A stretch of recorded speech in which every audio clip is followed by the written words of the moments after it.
Attention! This makes absolutely no sense. Ladies and gentlemen, this is Zander's Facts.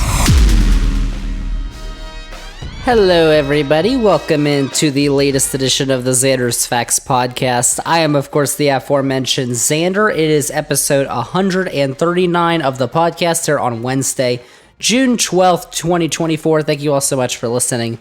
It is a podcast full of facts we have got for you this week. We are talking soccer because, y'all, the summer of soccer is just beginning. We have got two major international soccer tournaments that are happening this summer. One of them is starting on Friday.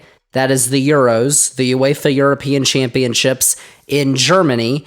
And then next week, we've also got the Copa América tournament featuring CONMEBOL and CONCACAF, North America, South America.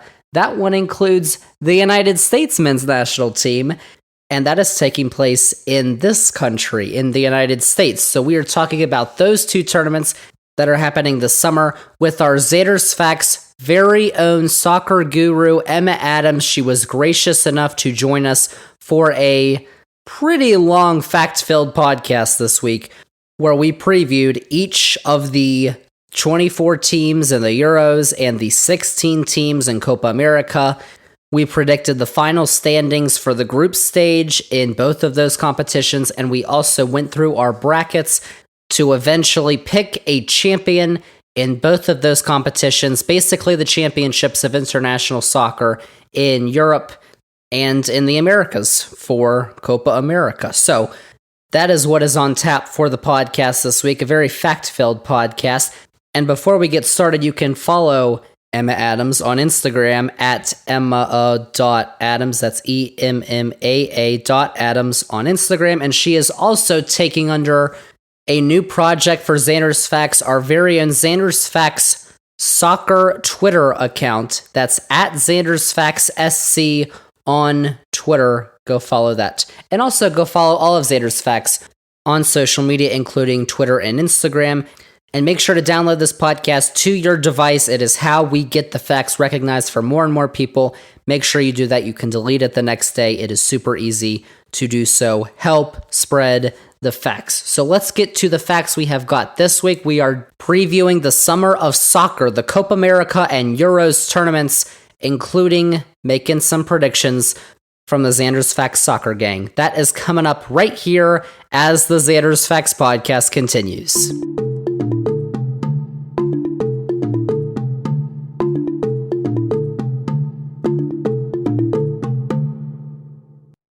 Zander's Facts. All right, everybody, welcome back to Zander's Facts, episode 139. It is the summer of soccer, and that means we are bringing on our Zander's Facts soccer guru who knows a little bit about soccer, has a couple facts for us, Emma Adams. Emma, how excited are you, part one of the summer of soccer, to commence? I am so excited. I cannot wait. We are only 3 days away from the start of the Euros, and I'm so excited. Zander, thank you for having me on today.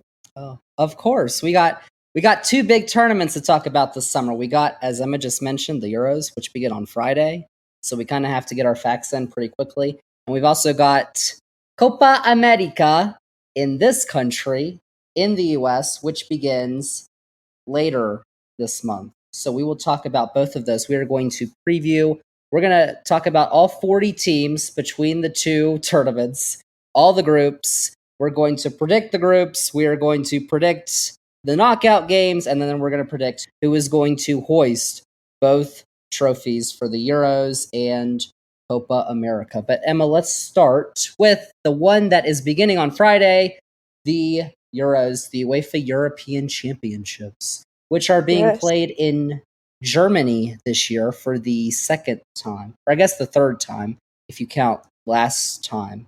Because they had the tournament 3 years ago, 2021, it was in about 12 or 10 different countries. I guess it counts for 3. This is the second time it is hosting the full tournament, 17th edition of the Euros. It begins on Friday, which is June 14th, and it continues for a whole month until the final on Sunday, July 14th, and the winner earns a spot in the prestigious CONMEBOL UEFA Cup of Champions game, which Emma is just now learning existed, which Yes. is the winners of the Copa América and the Euros, which is dubbed the Finalissima, which is Italian for grand final, which I know because I'm doing my Duolingo in Italian right now. So what side has the most victories? Well, they did it like twice back in the 70s and the 80s, and then they just restarted it last time, and it was Argentina and Italy, and Argentina beat Italy. Yeah, So that was a clear win. there are 24 nations competing in this Euros. There are 6 groups, and we are going to talk about all of them. Emma and I are. We're going to talk about all the teams, all the groups. We're going to predict who comes out of each group. We're going to predict the knockout games and the final, who is going to win the Euros. As I just said, Italy is the defending champions of this tournament. They beat England in penalties. And then they failed to make the World Cup the following 2 years. That's okay. They are back in the Euros this year, so we'll see what they have. They are big time stuff. So let's talk about all 24 teams. Emma, we're going to go alphabetical. Start with Group A. Let's start with Germany. The hosts, who have their manager, Julian Nagelsmann, the former Bayern Munich manager, who was actually offered the job because Bayern Munich fired Thomas Tuchel, and they couldn't really find a replacement until they found Vincent Kompany. Look how that's going to... So Nagelsmann said no to Bayern Munich, so he is still at Germany, and this is a team who has struggled recently, but they still have a lot of star power, including Champions League winner Antonio Rudiger at Real Madrid, Champions League runner-up Nico Schlotterbeck in defense from Borussia Dortmund. You've got the pairing of Jamal Musiala and Florian Wirtz, and of course, King Kai Havertz up top. Toni Kroos is also set to play his final games as a pro in this tournament, and Jonathan Tah is going to help cover up what is likely the team's biggest weakness, which is defense, after he had an incredible year at Bayer Leverkusen. I know we're not talking about club soccer, but Leverkusen only lost 1 game the entire season in all competitions. That was pretty wild. To be said, one of the most important games, but anyway. Well, yeah, the Europa League final. But Emma, Germany, they got a lot of star power, but they haven't put it together these last couple of years. What do you think they could finally do that this year, though? I mean, them being in their home country is just such a big advantage, especially with all the passionate fans that we're going to see. And their group is hard, but I don't really see any of the other teams getting the best of Germany at home. They haven't lost this year, and they have not advanced out of the group stage of a major tournament since the Euros of 2016. They didn't get out of the group last time in this competition, or in the last 2 World Cups. Who picked them to win the World Cup 2 years ago? Nobody on this podcast. These are not Zander's facts. They were still struggling even up a few months ago, but they haven't lost this year. And they've also got guys like Leroy Sané, Ilkay Gundogan as well. One of the most talented teams, you would probably say. They have a FIFA ranking of 16, which is highest in the group. The other 3 teams, Scotland, who is a part of Great Britain, if I am not mistaken. They have never gotten out of the group stage, though, in the Euros. They do have a good shot, though, if qualifiers are any indication, because they got its most wins in an 8-game qualifying group ever, including a home victory against Spain. That's pretty good. And Aston Villa's John McGinn has been the most reliable goal scorer. He scored 16 career goals for Scotland. And Scott McTominay of Manchester United is another dangerous option for your friends to the north, Emma Adams. Yes, I mean, don't forget you have one of the best captains, Andy Robertson, on that team, who carries his Scots all the way. And then you also have Tierney, who's quite good. It's not a bad squad, but I don't think they're going to be better than Hungary or Switzerland, really. And Oh, that's because Germany's at the top, so I'm thinking of who who they could compete with, but I don't see them really competing with either three of these teams, unfortunately.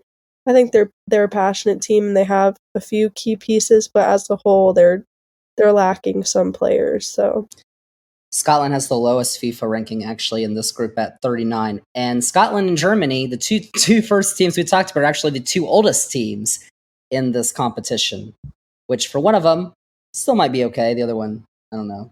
Scotland, I kind of agree with you there. Let's go to Hungary, though, as you just said. Their best Euros finish ever was third in 1964. Ever since then, it hasn't been too good. But they have secured at least a draw in 13 consecutive matches before they dropped a friendly to Ireland last week.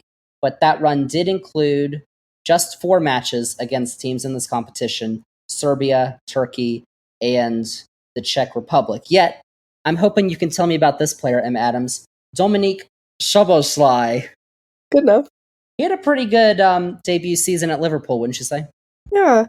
Yeah, I'd say the first half of the season was a bit stronger for him, and we kind of stuttered as a team when it came down to it, and he faltered a bit, but I think, tough season, and next year he's going to do really well. I think for Hungary, he's been great. He's scored a few goals. He's captaining the team, and I think he really brings energy into Hungary, and I really think that Hungary is a hungry team. They're eager to win.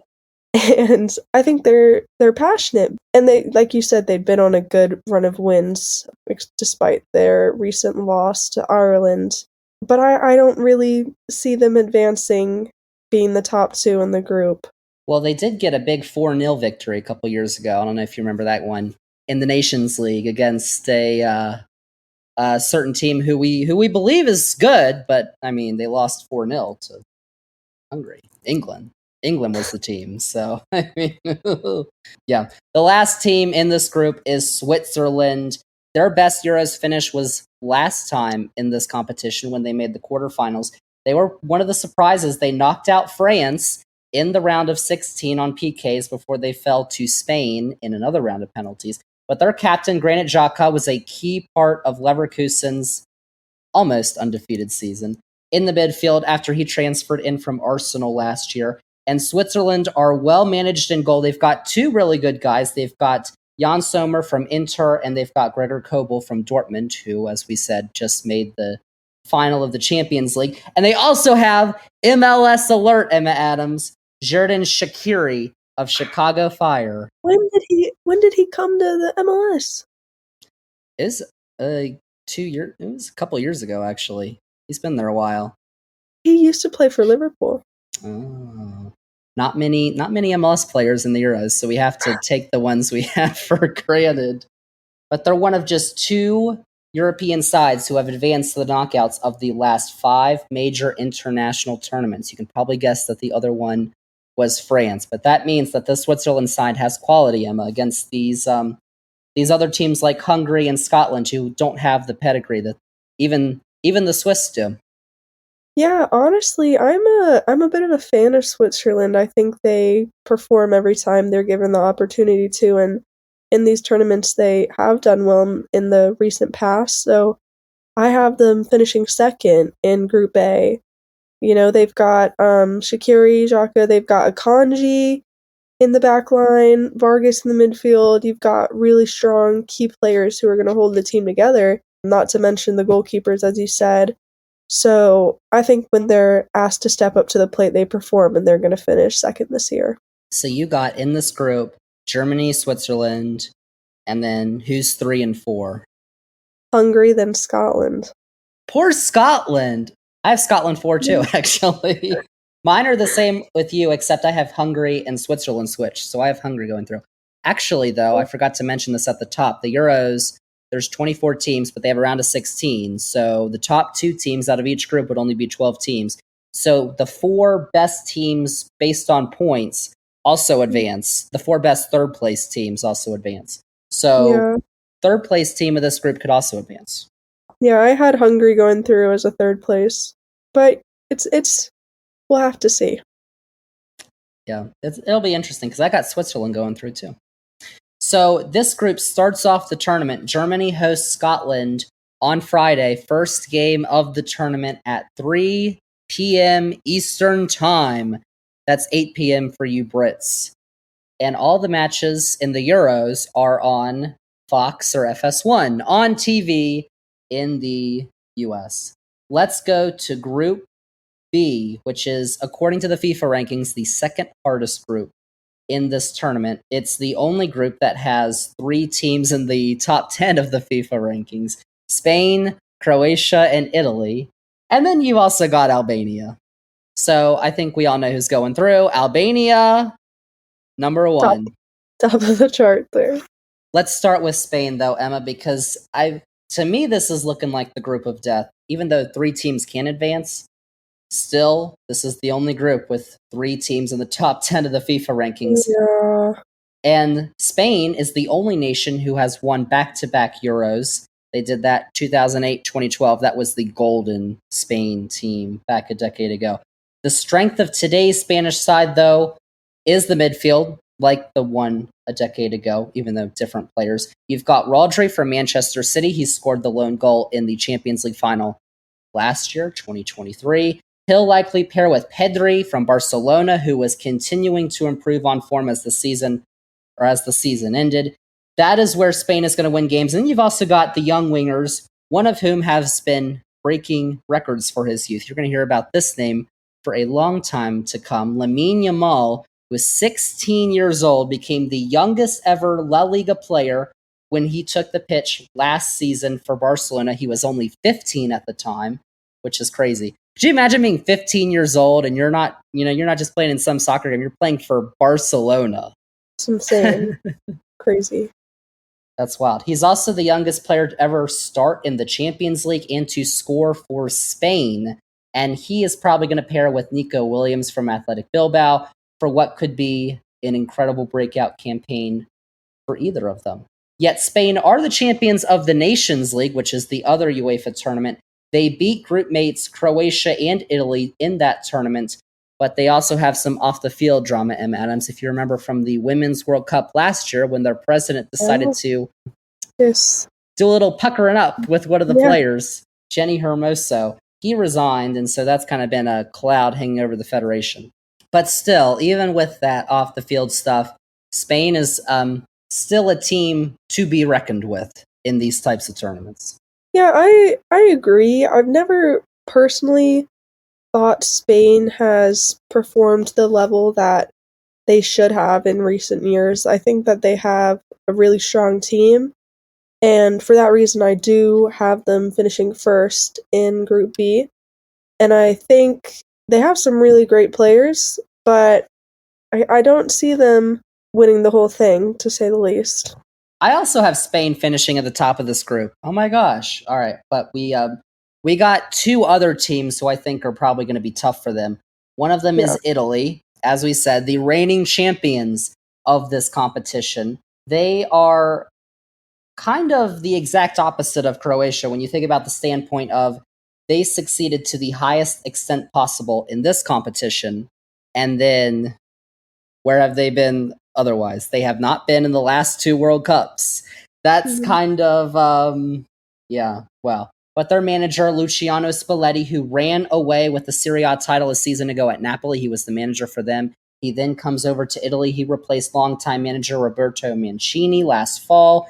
He has helped the Italians turn around a qualifying campaign. At one point, Italy was not going to qualify for the Euros, and they finally got a good run of form, and they're finally in here. That's partly why you've got 3 teams who are so good in the same group, because Italy kind of struggled during that qualification. Their goalkeeper from Paris Saint-Germain, Gianluigi Donnarumma, he was the hero for Italy 3 years ago, yet he's looked a little shaky for PSG in the Champions League this season. He really struggled against Barcelona in that quarterfinal. The most likely goal-scoring threat, though, is going to come from Gianluca Scamacca. It was kind of a shock last time when Italy ran through the bracket and they won. They beat England on PKs. And it would probably take another improbable run, I think, for that to happen this time too, because they're a pretty good team. But compared to some of like the top teams in this competition, Emma, I just don't think they have it in them. Yeah, I'm gonna have to agree with that. Italy, I mean, honestly, it's a team that falls off your radar when they're not making the World Cup. And to go to winning the Euros in arguably the Euros that England should have won, they had one of the easiest run-ins. But to go from that to not making the World Cup, you get, I mean, a lot of people go cold on you. They don't really think you have it. You have it in yourself. But they've got a few good players. I think they have something to prove being here right now. So I think they're gonna give it their all this year. Yeah, and we'll see if their good run of form recently can get them out of the group at least, because they've also got to deal with Croatia. I kind of said Italy and Croatia are like the exact opposites, because Croatia hasn't done so well in the Euros, but they've made the last two semifinals of the World Cup. And they made the final in 2018. They lost that one 4-2 to France. They are the only team in the world besides France who has made the last two semifinals of the World Cup. Yet in the Euros, not so much. And they're kind of aging. You kind of think this golden generation is about done. Luka Modric has barely played a lot for Real Madrid. He came off the bench in the Champions League final, but he's 38 years old. He's won 26 trophies with Real Madrid. He has won 0 with Croatia. This is probably going to be his last chance. But you've also got on the other end of the spectrum, the age spectrum, thankfully, 21-year-old Martin Baturina of Dinamo Zagreb in Croatia, who has been called by some as the heir apparent to Modric. So this is going to be his chance for a breakout tournament. Then you've also got Mateo Kovacic, Marcelo Brozovic. They're going to be in the midfield. This kind of crazy because Croatia is a country that has just about 3 million people. And the success they have had these last couple of years has been insane. Yeah, I mean, to think that Modric has never won a trophy with Croatia is sickening because, I mean, their 2018 run in the World Cup was amazing, was really one of something to be studied. And I love this Croatia team. I think they're really a family. And like you said, it is definitely towards the end of Modric's career. And a lot of these players are getting up there. But so many of them mentor the youth, and you can really feel that community on the team. And I think they're going to perform. I think they're going to want to win for their captain, and they're going to want to see a good performance. We'll see. They haven't advanced past the quarterfinals of this tournament ever. They made it that far in 1996 and in 2008. And then the final team, the most formidable team, I believe, in this competition is Albania, the 66th best FIFA team. That is the second lowest FIFA ranking in this tournament. But they did top their qualifying group, which included Czech Republic and Poland. They are lacking in household names, The only one that I saw was Armando Broja, and that's because I remember him from Chelsea. And he hasn't really been scoring goals recently. So, Albania. Props for them to making it in, and, I'm sure they'll give it everything. That's true. So, Emma, your standings for Group B. So I've got Spain finishing first. I have Croatia finishing second. And then Italy finishing third, but going through on points. And then I have Albania at the end. Okay, so I got Spain. I got Italy second. I've got Croatia third, but I've also got Croatia going through. And Albania in fourth. Oh, pretty solid. Even if Albania got a point, though, I think that'd be pretty impressive. That could actually be the difference between the third place team not going through. Definitely. If they draw Albania. So, potential to play, spoiler, first match of this group is Saturday at noon. It's Spain and Croatia. That'll be a good one. And then Spain plays Italy Thursday the 20th. Croatia plays Italy Monday the 24th to end the group. And again, those games are on Fox and FS1. Group C is Slovenia, Denmark, Serbia, and England. We're going to get to England last, though, because we got to build this up for the hype. So let's start with Slovenia. This is just their second appearance in the Euros. They're likely not going to be an easy out, though, Emma, thanks to the work of Leipzig's 21-year-old Benjamin Sesko, who has been linked to a Premier League transfer later this summer, so you might see him in England next season. He got 14 non-penalty goals, and he had an expected goals of just over half that, so he overperformed in front of goal this season. And Jan Oblak is one of the top goalkeepers in this competition, which could prove hard for Jude. Got any thoughts on Slovenia? I mean, when you look at it, Slovenia's on a good run of form right now. They did beat Portugal even in a friendly end of March, and then they also beat the US in January. Wait, that was like the C team. Well, there was no A team. There was no pulley. There was no, it was the C team. Count. But I will say, yeah, like I said, good run of form. I think they have a good threat in front of the goal. So I'm interested to see. I don't know much about the team as a whole, but I'm interested to see what they're going to prove. They've got, by far, actually, the lowest FIFA ranking, but they still are intriguing, especially Sesko, who probably scored a couple goals in this tournament. And then you've got Denmark. The Danes had one heck of a tournament 3 years ago for good and bad reasons. They made the semifinals. We saw Christian Eriksen collapse on the pitch, but he's okay. He'll probably play in this tournament. Wow. His Manchester United teammate Rasmus Højlund is going to join him. He had some moments this year for United, and he led Denmark in goals during qualifying for this tournament. You've also got a solid midfield with Eriksen and Pierre-Emile Højbjerg from Tottenham. That should cause their opponents some trouble, but they're not coming into this tournament on the best run of form, Emma.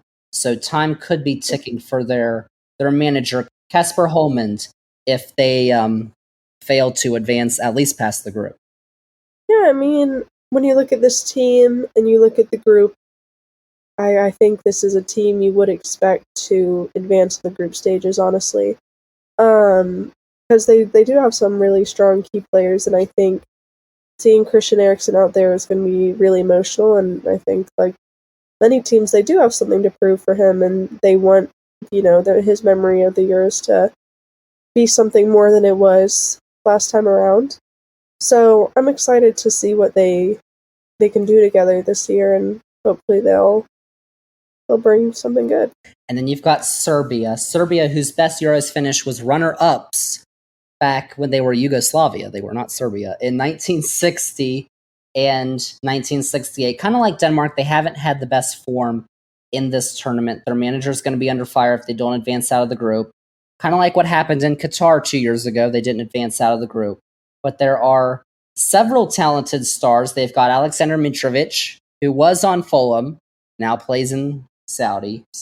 But he's still been scoring, even though the competition is kind of But Dusan Vlahovic has provided a quality pairing up top along with Mitrovic for Serbia. First game of the tournament in this group is Serbia and England. That could be interesting. I think it could be telling of where both of these teams are. This is the first time that Serbia are playing in the Euros as an independent nation, not as part of Yugoslavia.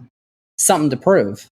Yeah, I mean, clearly they have some threat when it comes to attacking, but we don't know much about their defense, really, and, they can score goals, but can they keep them out of the net is a big question, so I don't see them advancing out of this group.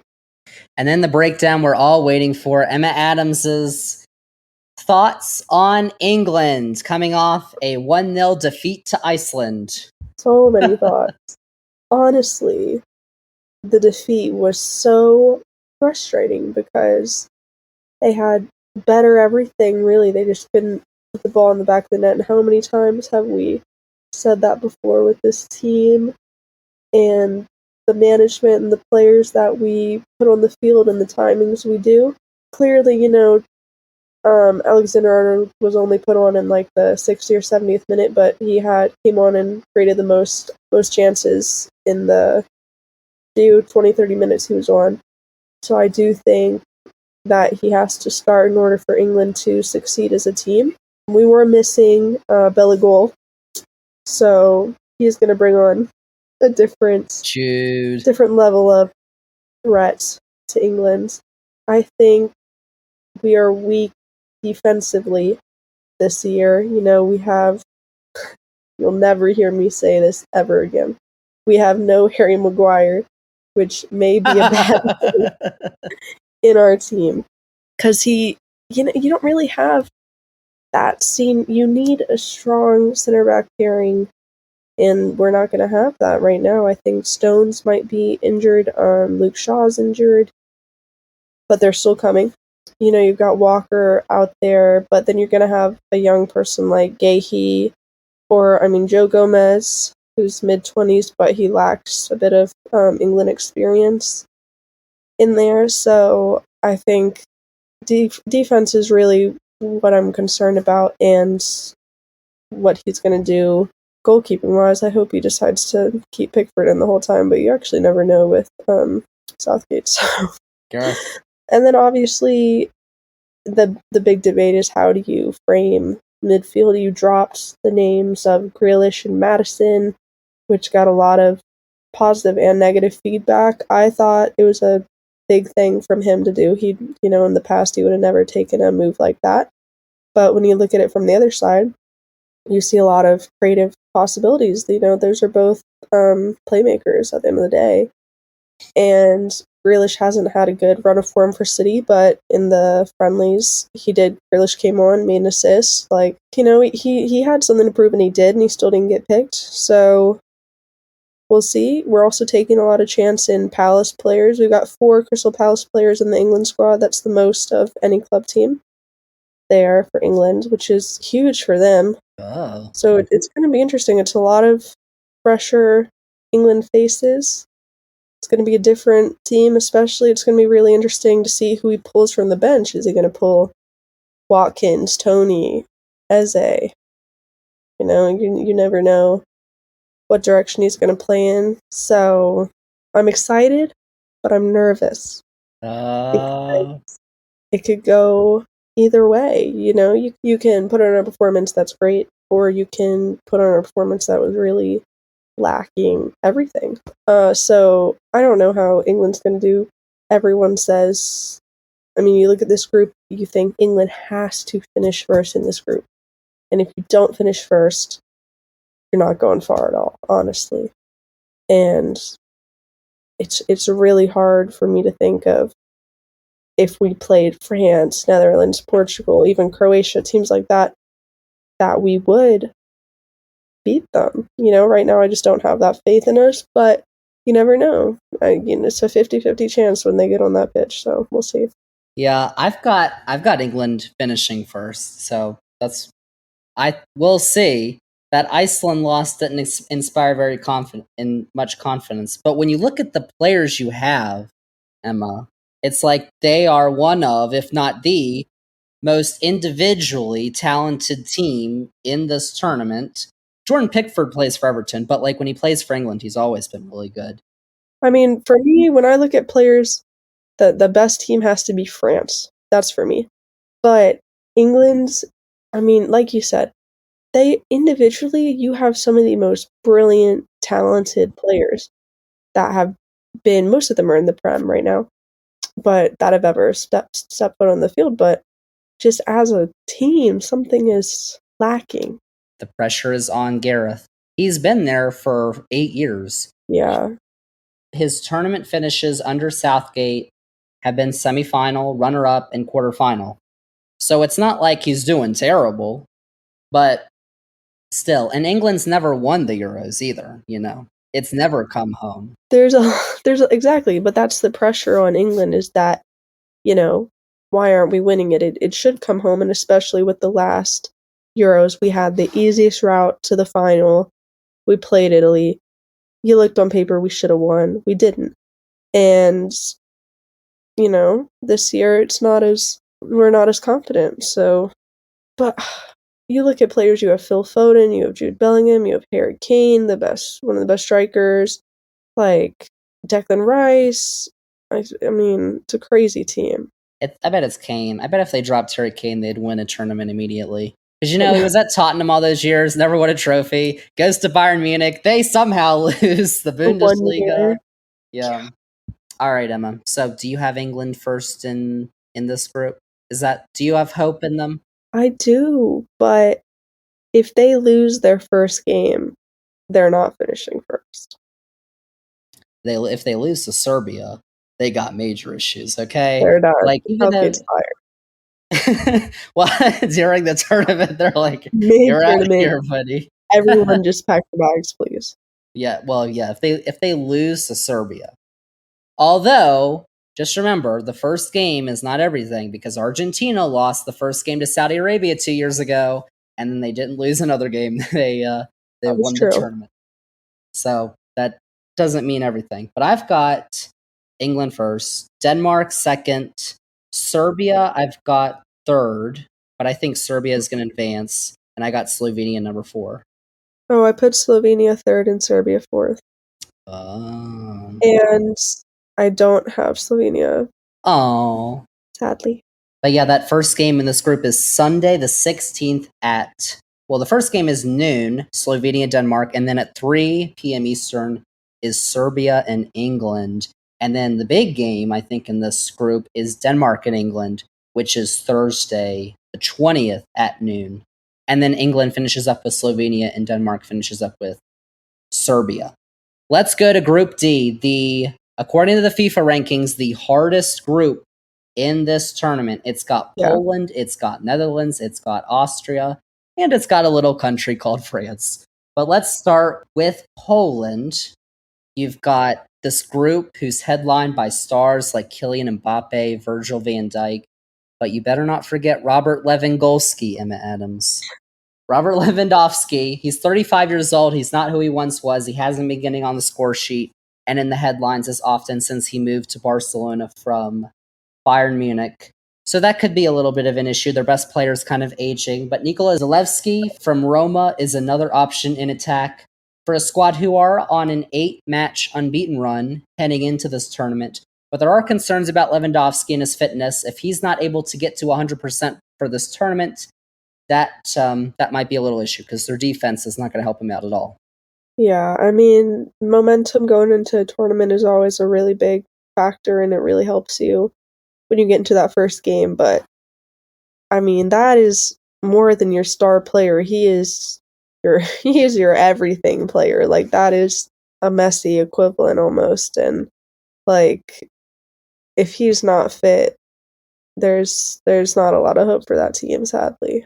28th in the FIFA rankings, that is Poland. 7th in the FIFA rankings is the Netherlands. And if you remember, the last time that this tournament was hosted entirely in Germany, 1988, guess who won it, Emma Adams, that year? The Netherlands. Of course. Why would I bring up that fact if it wasn't the Netherlands? They beat the Soviet Union in the final of that tournament, a country that no longer exists. But since Ronald Koeman took over the Netherlands after the World Cup for his second stint in the managerial role for this team, the team shape has been very reliant on Frankie de Jong, their midfielder, and yet he is out of this tournament. He is injured, but they impressed in their last 2 friendly matches. They beat Canada and Iceland by scores of 4-0. And Emma, they have your favorite, the captain of the team, Virgil van Dijk. I will be honest, I'm obsessed with the Netherlands team. I think they're great, and they have such, I mean, their team is insane, really. Van Dijk, you've got Memphis Depay, you've got Frimpong, Weghorst, Cody Gakpo, Van de Ven, Gini Wijnaldum, one of Liverpool's all-time greats, Nathan Ake, like, Delight, Coat Miners, like, the list goes on and on and on. I'm obsessed with them. I think they have insane, star-studded players. They're such a close-knit group of players. who obviously love every time they put that orange jersey on. And they're on, like you said, they're on a really good run of form right now. And I know that having Frankie de Jong is going to be hard that he's out, but I don't think it's impossible for them. I think they're strong enough where they can lose a key player and be okay. The big match that I'm looking to, I think everybody's looking to in this group, is Friday the 21st, next Friday, Netherlands and France at 3 p.m. Eastern, because Netherlands played France twice in qualifiers for the Euros. They lost 4-0 and 2-1. So it'll be interesting to see how they respond. Before we talk about France, though, we got to talk about Austria, whose manager is well known in the English ranks, Ralf Rangnick, the former Manchester United manager. Since he took over after they failed to qualify for the World Cup 2 years ago, they have lost just once in 14 matches that they've played since the beginning of 2023, including shutout wins against Croatia, Germany, and Italy. Pretty good group of teams there. They've been playing with more energy. They have no problem scoring goals. Michael Gregorsch, Marcel Sabitzer, Christoph Baumgartner, all of whom play in the Bundesliga, should be the most goal-scoring threats, with Freiburg's Patrick Weimer, a young name to watch, I think, for Austria. Their captain is out. David Alaba, who plays for Real Madrid, is out of the tournament. Yet, he's been out for a little bit, and the results have not waned. They beat Turkey 6-1 back in a friendly in March. And their best showing in this competition came 3 years ago, which is the only time they've knocked out or they've gone to the knockouts. To repeat, though, they're going to have to get through this extremely tough group, I think, in Adams. But like we talk about Germany with the host role, Austria is right there. Like the Austrians are going to travel, they're going to travel right up to Germany. So honestly, Austria are one of my teams to watch out for, even though they're in this tough group. I like their run of form. Yeah, I mean, like you said, they've been killing it lately, and that's a good point to bring up. Their fans are going to be right there, so they're going to have a lot more momentum than we think. And if they can keep it up, they might just go somewhere this tournament. And then you've got the big one, France.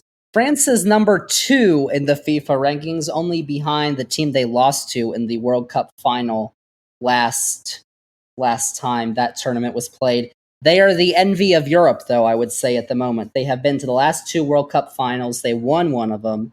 But the last Euros, they got out in the round of 16. I'm pretty sure that was the first international tournament we predicted on this podcast back in 2021. We predicted the Euros. And somebody predicted France on this podcast. I don't know who that could have been. Whoops. That didn't go over so well. So you would have to think that Kylian Mbappe and company are probably going to be a little hungry. Kylian Mbappe had 14 goal contributions in qualifying, which was second most only to Romelu Lukaku. And Mbappe is set for a big time move this summer. He's leaving PSG. He's going to Real Madrid. Oh my gosh. Everybody is like, good for you, Kylian. That is so great. Oh, I know, as if we didn't know 10 months ago, thanks to Fabrizio. And if only he would make a difference in the Real Madrid team, but they're just going to stay right where they are, the ceiling. So. Here we go. Yeah, I mean, this France team is cracked. Like, there's no... I mean, this France team is basically the Real Madrid of international soccer, basically, because you look at some of these players and you're like, wow, oh, another one. Like, to think that I read something saying they're going to have Saliba as their third string center back is crazy. Any other team he walks in and he's starting.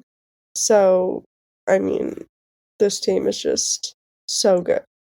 They have been on a slightly concerning past few games, I would say. Like, they did just draw to Canada 0-0, and that is a game you need to go in and you need to slaughter that team. Like, they should have killed them, especially after, I believe, Netherlands just beat Canada 4-0. So, I mean, you were thinking Netherlands just beat them, now France is going to come in, and they're just going to same thing. And they didn't. And for the team that France has, any game you don't win is a disappointment. Yeah, it was a friendly. I'll caution you on friendlies because we don't need to take away everything from friendlies, you know? No. But like you were saying, the players on this team, it's kind of crazy because you got Olivier Giroud. Hey, MLS, he's going to LAFC. But guys like Marcus Thuram, Rando Colomwani, they're all in contention actually to play that number 9. Dembele is going to cover the other flank with Mbappe. In the midfield, actually, their most important player is probably Antoine Griezmann. He might be the most important player on that team because he's what makes everything go on that team. He scored 44 goals for France. And Didier Deschamps, their manager, is the third longest tenured international manager in European history. He's been there for 12 years. He's been there since 2012. There's a reason why he wins and makes World Cup finals. And you've also got guys in the midfield like Tchouaméni, Adrien Rabiot, Theo Hernandez, and Jules Koundé are at the fullback positions. And then it's all rounded out by my guy, Magic Mike. Magic Mike Mignon in goal. They've got quality, they've got experience, they've got team cohesion. Like you said, France is probably have as good a chance as any to at least get deep into this tournament, to the final. When you think about Mbappe, if he goes and plays the game that we know he can play and carries France deep and wins it, he is very close to winning the Ballon d'Or. If he can do that, then you're looking at a top 2 contender right there. If he's like, how old is he? 22, 23, 24, around there. You won the World Cup, you won Euros, 25 Euros. All you have to win is Champions League. And then you have to go over and win MLS Cup. That's that's the big thing you have left. And the Final Misa. That's what Messi did. Messi's trying to win everything. He still hasn't won MLS Cup, so he's trying. But Mbappe is coming. So in this group, I do not have France first. I don't have Netherlands first. I have Austria number 1 in this group. That's not correct at all. They're gonna get some results. I think they're gonna surprise some people. They might get a result, but they're not going through. France is number 2. Netherlands is 3. Netherlands will advance. And I got Poland number 4. That's a tough group because in like any of the other groups, Poland would probably advance. But they got to deal with the mighty Austria. So for me, I have France winning. Then I've got Netherlands second. I have Poland third, and going through, I have Austria out. I know. That's my big risk taker pick right there. I ruined it, but I mean, France and Netherlands for me, like that's a finals game right there. When they play each other, that's 2 teams I see in the finals. So that could be really good though. And then France actually opens with Austria Monday the 17th. Come on, like in Dusseldorf. Come on, Austria, you got me there. And then Poland faces Netherlands. And then those final matches, Tuesday the 25th, are Netherlands, Austria, France, and Poland. We will see. Group E, we only got 2 groups left in this tournament, and according to the FIFA rankings, they are the 2 worst groups. I mean, not worst, that's kind of a bad word, but the easiest groups. Let's start. This group has Belgium, Slovakia, Romania, and Ukraine. Belgium, let's start with them, Emma. They're that team who's always been at like the top of the FIFA rankings. They're the only team ever, I'm pretty sure, who were number 1 in the FIFA rankings, and they hadn't won a major tournament. They haven't won the Euros. They didn't win the World Cup. They have never won the Euros. They finished runner-up in 1980. And the last time we saw Belgium on the international stage, it was a complete disaster. Because if you remember how that World Cup ended for them, it was rough. Players were quitting. They crashed out of the group stage. They lost to Morocco. Not a bad loss in hindsight. They drew to Croatia. But now they have a new manager. Martinez is out.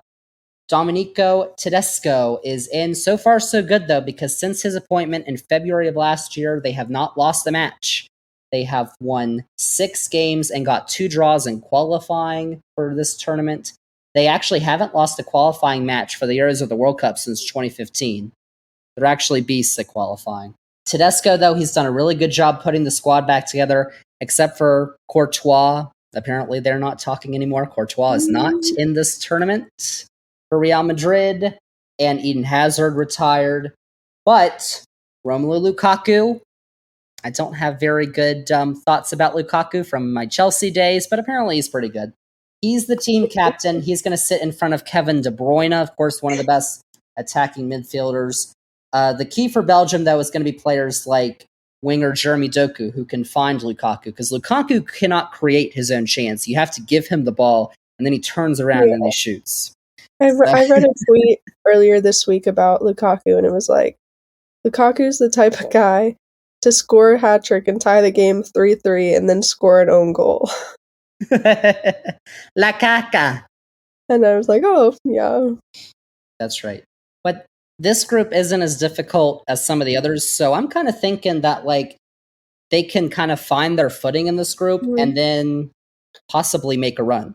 Not to spoil my predictions for later, but I mean, looking at this, Belgium should run away with this group because, when you think about Belgium in their prime a few years ago, like that team, that roster was like essentially what France has today. Like the quality of players, and right now they still have an insane quality. You're talking about one of the best midfielders in the world, Kevin De Bruyne. You've got Doku, who plays with De Bruyne. You've got Trossard, who's had a brilliant season for Arsenal. You've got Wout Faes, who's decent. Tielemans in the midfield. You've got a lot of good players, and you've got enough to make a really great team.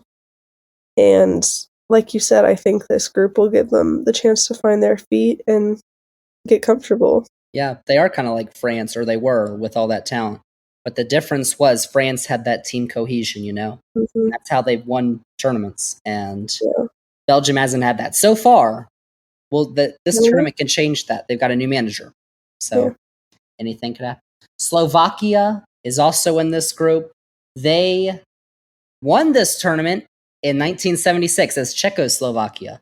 They are no longer Czechoslovakia. Since they became Slovakia, their best finish was the round of 16 8 years ago. But their manager, Francesco Calzona, he's had a pretty interesting year, actually, because he led Slovakia back to this competition through a pretty good qualifying campaign. And then Napoli, who, like I said, 2022, 2023, they ran away with Serie A. They were incredible. This year, they were not so good. They had 3 managers, and Calzona was one of them. He was their caretaker manager while he was the Slovakia manager, and didn't go so well. He's had some success, though, with Slovakia. Robert Pozanic is expected to lead the attack for a squad that's on the older side, but they're also more experienced. It's not a particularly intriguing squad, though, but in this group, they could still qualify for the knockouts for only the second time, 2016. Yeah, I mean, I don't have much to say on them, honestly. I think they're a bit of kind of in the shadows when you compare them to other teams in the Euros, and it's honestly kind of good for them. You know, they don't have that insane pressure to succeed, and it gives them a chance to make a run on themselves and prove why they're here. So you've also got Romania. Romania is 46 in the FIFA ranking. Slovakia is 48. But in the last 2 Euro qualifying cycles, Romania has not lost a match. They beat Switzerland this time around too. Yet at the Euros themselves, they've only ever won a single match. That was 2000. Do you know who they beat in 2000 in the group stage? Probably England. It was England. Oh my gosh, yeah. Their defense has been the shining spot recently, though. They allowed just 5 goals in the 10 qualifying matches, and that was headlined by Andre Burka and Tottenham's Radu Dragusin. And their captain, Nikolai Sanchu, remains their most impactful player. In midfield, they don't have a lot of depth. They've lacked playing time consistently for a lot of these players at their clubs. Yeah, I mean, like you said, they're good when it comes to qualifying, but it doesn't always carry, and we see that it doesn't carry here. And the teams that are playing in this group aren't the hardest of the tournament, but they're not easy, and I think that'll show. And then the final team in this group is Ukraine, who, depending on your allegiances to the country of Russia, you either booed or you cheered. Ukraine has not played a true home game since their war with Russia started over 2 years ago. So, you really can't talk about Ukraine without discussing their off the field situation. No. They just missed out on the World Cup 2 years ago. They needed the playoffs to qualify for this tournament, although their group did have England and Italy, so you can't really blame them. And they did qualify for this tournament. So they're pretty deep, actually, and they're pretty talented. If you take a look at players like Artem Dovbig of Girona, he scored the most goals in La Liga last season, a league with Real Madrid, Barcelona, Lewandowski. That's pretty impressive. Mm-hmm. Andrei Yarmolenko, he needs just 3 goals to become the country's all-time leading goal scorer. You've also got Hyori Sudakov of Shakhtar Donetsk. He's only 21 years old. He's already drawing comparisons to Kevin De Bruyne, which is not a bad thing. And you've got Alexander Zinchenko from Arsenal. He headlines a stacked midfield. And Andrei Lunin from Real Madrid. He got a lot of playing time at goalkeeper for Madrid this season with Courtois injured. So they're deep, they're talented, and they're going to have a lot of people rooting for him, a lot of casual neutrals, just because of everything that's going on. Yeah, and they've got Mikolenko in that back line, who's helps lead Everton to a few clean sheets this season, and they had a decent run of form towards the end. But I think this team is good enough to get out of the group stages. And I think that at the end of the day, you're right. You can't talk about Ukraine without talking about what's going on off the field. And all these players want to show the world that Ukraine is a good country and a good team. And, they want to fight for their country, and they'll be doing that on the field. They only have one issue, Emma. Only one issue. They have a player whose name we like to call Butterfly Boy. Yeah, they're not scoring any goals with him. I'm sorry. Mudryk of Chelsea. Hasn't done too well for Chelsea. Really, very interesting how they said, no, bye, Pooley, we're going to get Butterfly. That's all the bad stuff I have to say about Ukraine. Yeah. So, in this group, who you got? 1, 2, 3, 4. So I've got Belgium first, Ukraine second, Slovakia third, and Romania fourth. I got Belgium 1, Ukraine 2, just like you. And then I guess I switched Romania 3rd, Slovakia 4th. But I don't have Romania going through, so. No, me neither. We're so close to being on the same predictions. We always get 3 and 4 mixed up. Well, except for the last one. You didn't have Austria. So. Well, I was right. So. The final group of this tournament, Emma Adams, is Group F. It is the worst, or it's the easiest group, according to the FIFA rankings. It's got Turkey, it's got Georgia, it's got Czechia, and it's got Portugal. The big one. But let's start with Turkey. They are 40th in the FIFA rankings. Honestly, if Portugal are going to be tested in this group, I think it's probably going to come from Turkey.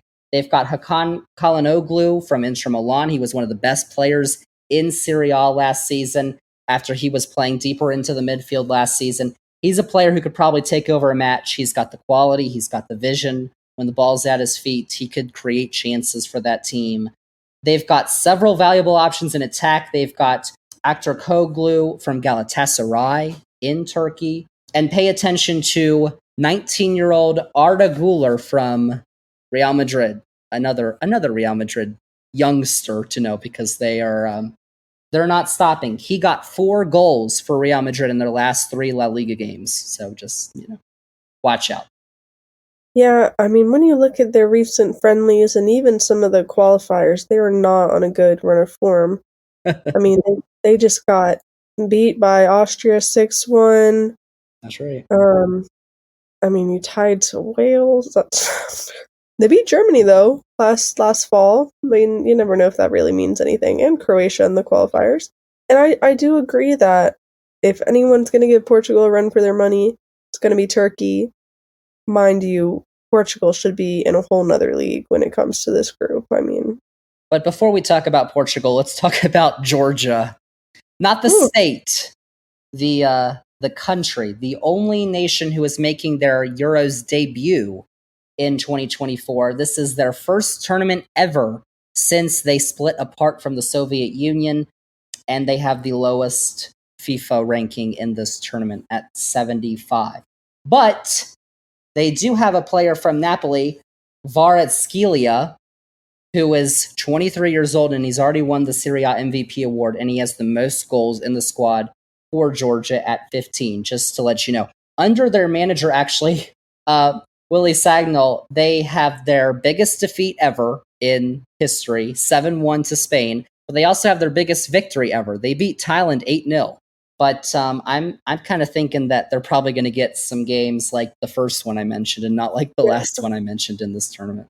yeah, I mean, it's great that they are here for the first time, but the Euros are not for first timers. Like, it's great you made it.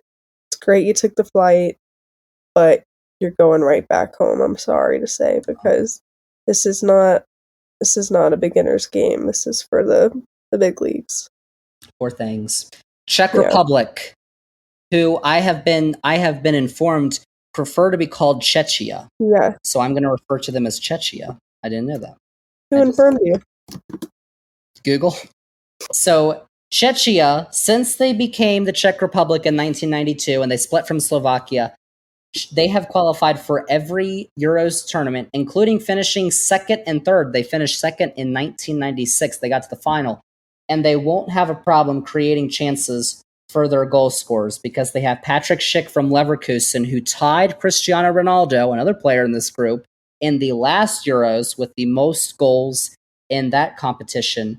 And West Ham's Thomas Susek serves as another formidable target in attack. However, they're going to need to keep pace with the opposition because they have a tendency to allow a bunch of goals. So that might be an issue. But they did attempt the most crosses per game in qualifying. They attempted 27 crosses per game across the qualifying matches for this tournament they played. So just watch for Czechia in this group because we're going to talk about Portugal in a second. You got Portugal, then you kind of got the next tier. But two teams make it out of this group at least, Emma. So I think they have a decent chance. Yeah, I mean, looking at their team, that it's not a bad squad. I mean, Kufal, Suchek, both West Ham, and then Schick up front. I mean, they've got a good chance. But when you look back at who they played in the past year, no one is really on the level that Portugal is on, and I think that the teams that they've played in the past year just, aren't at the same caliber. But I do think they're gonna have a good go, and they're not gonna go out easy. Let's talk about the last team we got left in this tournament. Portugal, number 6 in the FIFA rankings. Former Belgian manager Roberto Martinez is their new guy. And they have a player, I don't know if you've ever heard of him, Cristiano Ronaldo. Maybe not recently because he's been playing in Saudi. But he's 39 years old, but he's been dumping goals in Saudi. He's still one of the top names you're going to recognize. They won this tournament thanks to him in 2016. But now he's not really the top goal scoring threat anymore. Even though I was watching a friendly match today. They played against Ireland, I'm pretty sure, and he was dropping in goals. They've also got Rafael Leao from AC Milan, Bernardo Silva from City, Joao Felix from Barcelona. Keep going. And Benfica, Joao Neves. You're talking about you want Diogo Jota from Liverpool. Yeah. who in the past 3 games has attributed a goal and assists for 2 goals and Well, I was waiting to get to him because I was going to say he didn't play in Qatar because he got injured right before that tournament, if you remember. Mhm. Him and Neves didn't play, but there's still going to be some top goal-scoring threats, I think, for For Portugal, I think they'll get out of this group pretty easily. Honestly, I love the Portugal team. If anyone wants to get me a Portugal away jersey, please, any size would do. I would really like that. The really pretty one, blue and white tile. Just to let the people know. But I really love their team. I think they have a very strong team on paper. They can perform. I think, honestly, I am biased, but in the past friendlies, anytime Jada's come on the field, he has made an instant impact, and he assisted Ronaldo today, and then he scored in the past games when Ronaldo wasn't playing. So I think there needs to be a position for him to start on that field to make the most out of this team. I just looked up that kit. It's fire. That's a So fire pretty. kit. So pretty. It's actually like my favorite kit. I'm excited to see them wear that. But I mean, if anything, maybe their defense is the weakest spot in this team. If anything, yeah, but you still got players like João Cancelo. Like, yeah, you still got quality players there. Ruben They're Diaz. a loaded team, honestly. They really are. I mean, you look at it. They have a 11 you're going to put on the pitch, and you're going to know every player on that team, and it's going to be a lot to handle. Guys like Bruno Fernandes from United. I mean, they're a team. Their starting 11 could match up with almost anybody in this tournament, and they're playing in a group where I think they'll get through. I got them first in this group. I don't know about you. Me too. Yeah. Then I've got Turkey going through, actually. Me too. Ooh, very nice. And then I've got Czechia and Georgia rounding it out. So, yay, we have the same 4. Yeah, that's like the first time, I think, out of all the 6. I have Czechia going through. Oh, I don't. So that's the one thing. Okay. But we were close. We were close. I think I have Austria going through instead. Well, yes, I know that. It's a big one. So, Emma, those are all 24 teams, all 6 groups. We predicted the groups. Now we got to pick the knockout rounds. We predicted our teams to go through. We got our brackets because everybody is waiting to know what the facts are for this tournament that starts on Friday. They got to get their picks in. So, let's run through our brackets here. Let's start in the round of 16, top left of the bracket, at least the UEFA bracket, is the game which would feature the top team from Group B and one of the third place teams. Mine is Spain and Switzerland. And in that match, I have Spain going through over Switzerland, who is, I think you have Spain in that match too, if I'm not mistaken. I do. So, good pick, because I have Spain and Poland competing, and I have Spain winning as well, on to the quarterfinals. Interesting.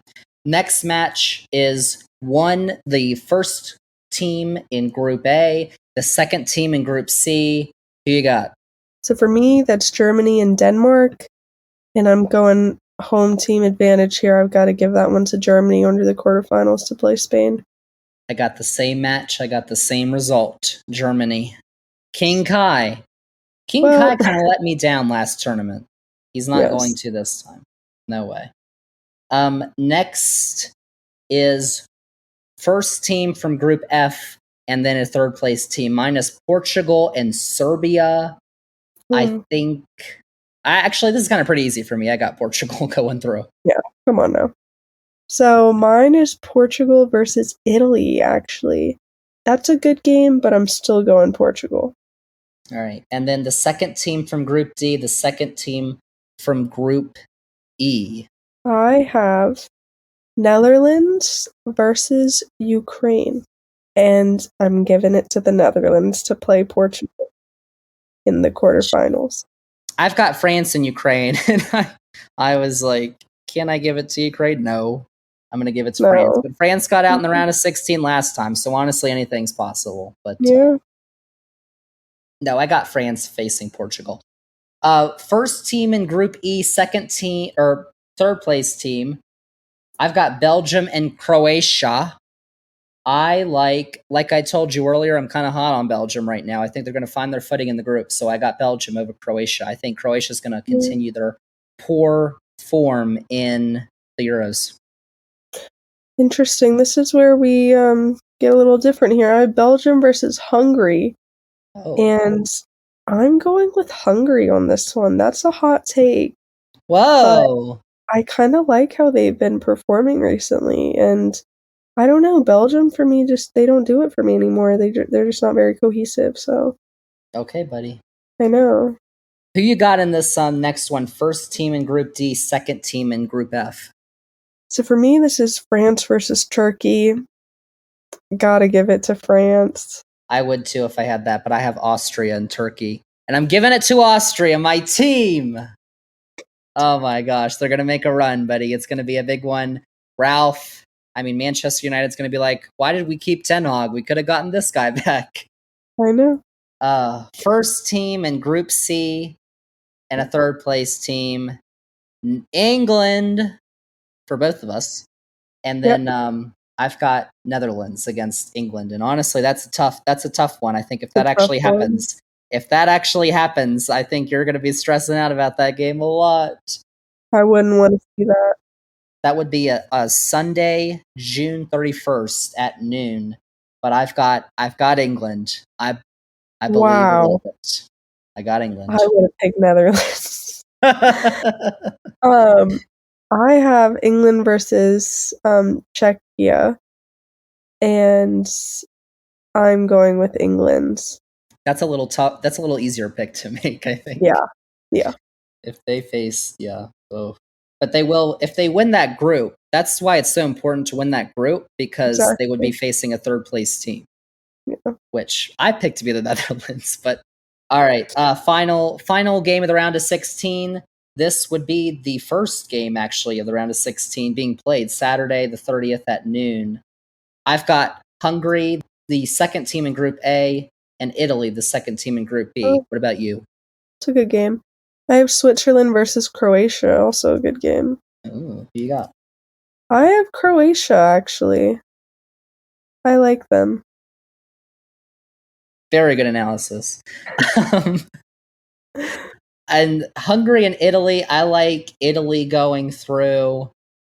Not as high on Italy as, should be, because they're the reigning champs, but I still got them against Hungary. So, quarterfinal time, Emma Adams. Mm-hmm. We both have Spain and Germany for this first game. Yes. I am going to pick the home team. I think that's the difference, actually. I got Germany. Oh, Emma doesn't. Oh, no. No, I have Spain. The home team advantage can only carry them so far. And I think when they play Spain, Spaniards mean business. And, that's what's going to happen. That crowd in Stuttgart. Oh, my gosh. Friday, July 5th is when the quarterfinals start. That game is at noon. The 3:00 game that day is...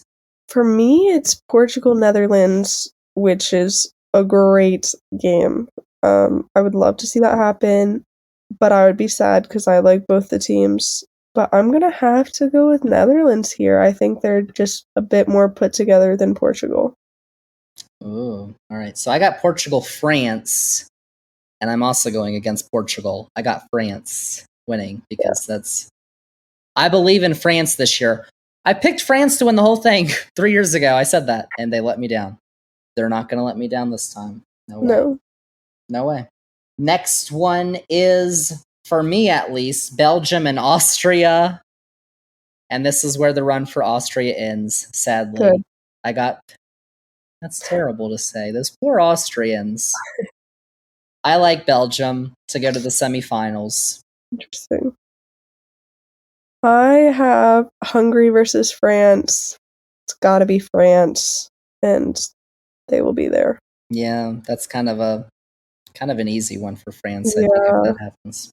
And then the final one, Emma, is England going through?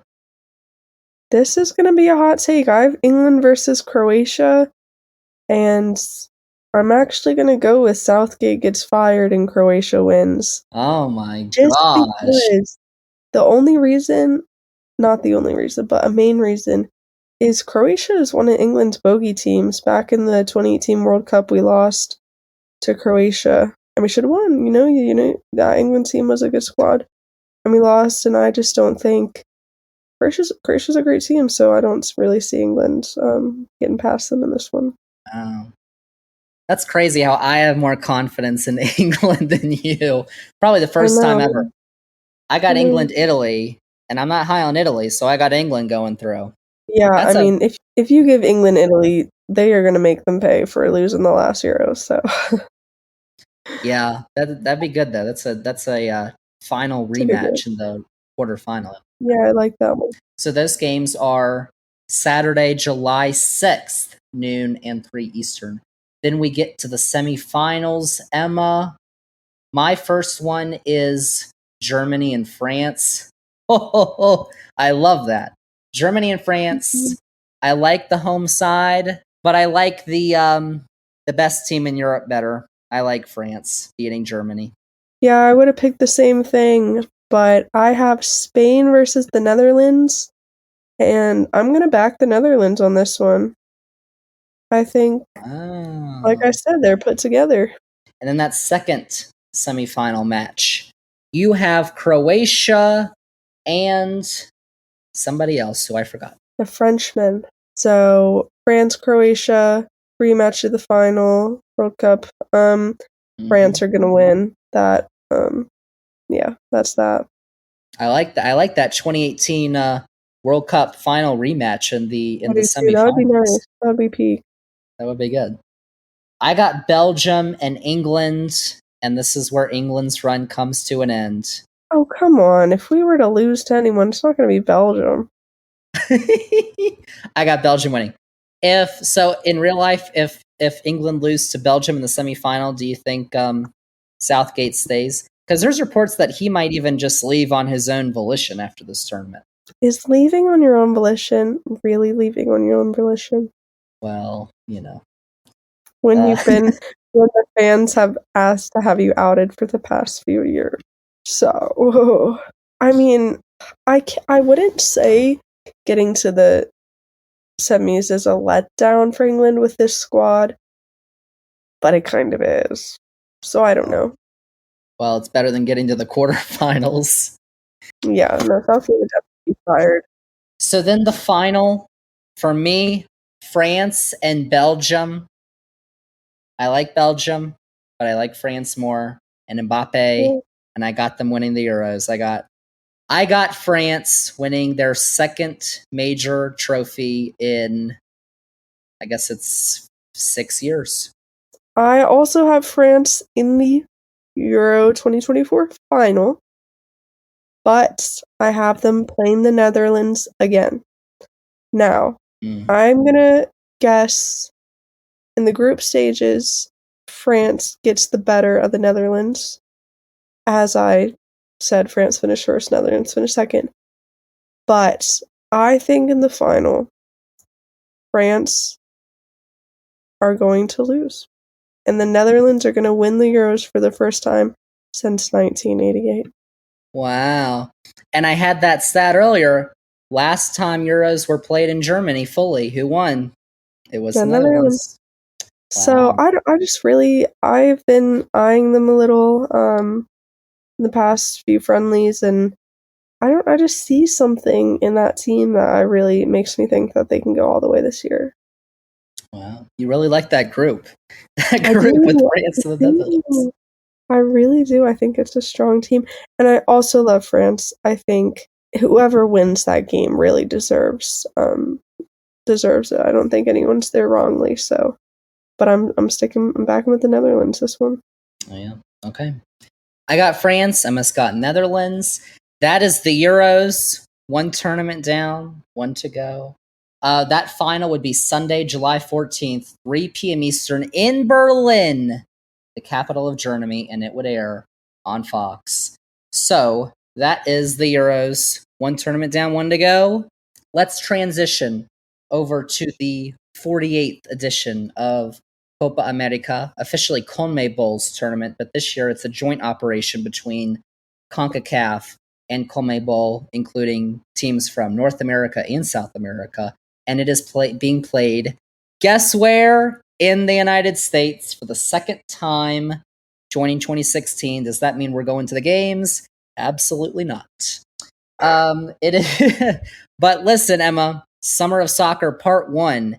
It's the beginning of what we got 3 straight years of massive soccer tournaments in this country. Because next year, Club World Cup, there was kind of like a question for a minute there that Real Madrid wasn't going to play in the Club World Cup, and everybody was like, uh-oh, this is now a bunch of teams are going to play. But they are going to play, so it is going to be something, even though I can kind of see why they wouldn't want to, because that's a lot of miles after you've just played a season. Now you're going to play another big competition. And then the CONCACAF Gold Cup, of course. Everybody is super excited about that tournament next year. And then the big one, Part 3, 2026, the World Cup itself. The big one, 48 teams. I cannot wait for that. How many games are we going to? All of them? We're going to go to all the games? And we're going to be in debt. But that'll be amazing. Canada, US, Mexico, 48-team World Cup in 2 years' time. Today, the day we're recording this podcast, Tuesday, June 11th, 2 years exactly to the day that the World Cup is starting. That's going to be so exciting. Good stuff. But we're not talking about World Cup. We're talking about Copa América. There are 16 teams from North and South America in this tournament. We are going to preview each team and the groups, make some predictions, and determine who is going to hoist the well-named Copa América trophy. So let's start in Group A. Argentina, Peru, Chile, and Canada. Canada's first appearance in a Copa América, by the way.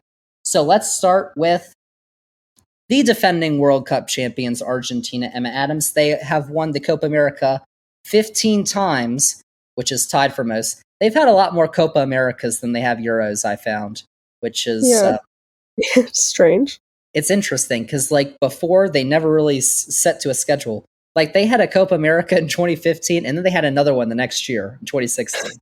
But now, apparently, they have this agreement with UEFA, so they're going to have it every 4 years now, like UEFA. So now it's going to make sense. But, like, before... Yeah, finally. But they've won 15 times, Argentina have. Their most recent was the last edition of this tournament, 3 years ago, 2021. Lionel Andres Messi from Rosario, Argentina. He finally conquered his final peak. He reached the mountaintop. He won Copa America 3 years ago for the first time. That had eluded him. And then the next year went to Qatar, finally won the World Cup. Since they won the World Cup 2 years ago, Argentina have lost just once in 19 matches. That was a 2-0 loss to Uruguay. But 18 matches they've won or they've drawn. This could be, Emma, even though he's left the door open, this could be Messi's final international tournament with Argentina. He's left the door open for World Cup 2026. I hope he plays, because that would be pretty cool, because he's playing in MLS. But it still could be his final international tournament. He's likely going to line up top with one of, if not the most stacked rosters in this tournament and the world. Julian Alvarez, Lautaro Martinez, one of the best players in Serie A for Inter in attack. Messi's no slouch. He's already got 14 goals in 15 matches for Miami this season. MLS is better than Saudi Arabia. And also keep an eye on Manchester United's Alejandro Garnacho, not just because of his name, but the 19-year-old, he had some pretty good moments that I saw with United last season. And then you've also got a man named Enzo Fernandez in the midfield with Alexis McAllister. Oh my gosh, what a guy. And then you've got the boisterous Emi Martinez in goal. Let's hope he doesn't win another Golden Glove, because who knows? No, take it away from him, please. Who knows what he'll do with that trophy. But Argentina, they're the favorites to repeat, Emma, and for good reason, because they're likely the best pound-for-pound team in this tournament, maybe in all of soccer, honestly. Yeah, I mean, Argentina's been a team to compete with for years and years, and I don't see this being any different because, like you said, their rosters by far one of the best, if not the best in the world. You have Messi, and for Messi, I mean, if he wins this tournament, I don't know why he would stay in international football, because he won the World Cup, he won Copa America. I mean, why would you wait to play in another World Cup when you're not guaranteed to win it all? So go out on a high note, please. But and let the other people win. Give give other people a chance. I mean, Argentina's gonna be great.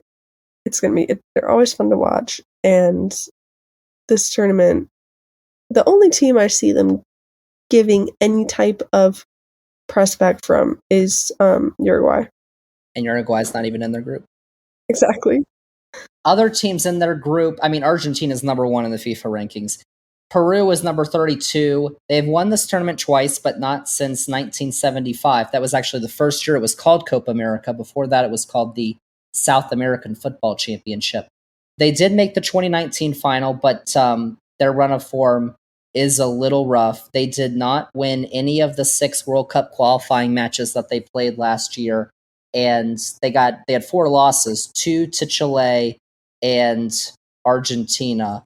And Paulo Guerrero is 40 years old. He plays in Peru's domestic league, and he's likely their top attacking threat. So I think that tells you all you need to know about Peru. Yeah, I'm gonna have to agree with that. It's never good when you've already lost to someone who's in your group recently, so I'll leave that there. That is true. The other team they lost to in their group is Chile, who won this tournament back-to-back 2015, 2016. They said, we'll just do it the next year.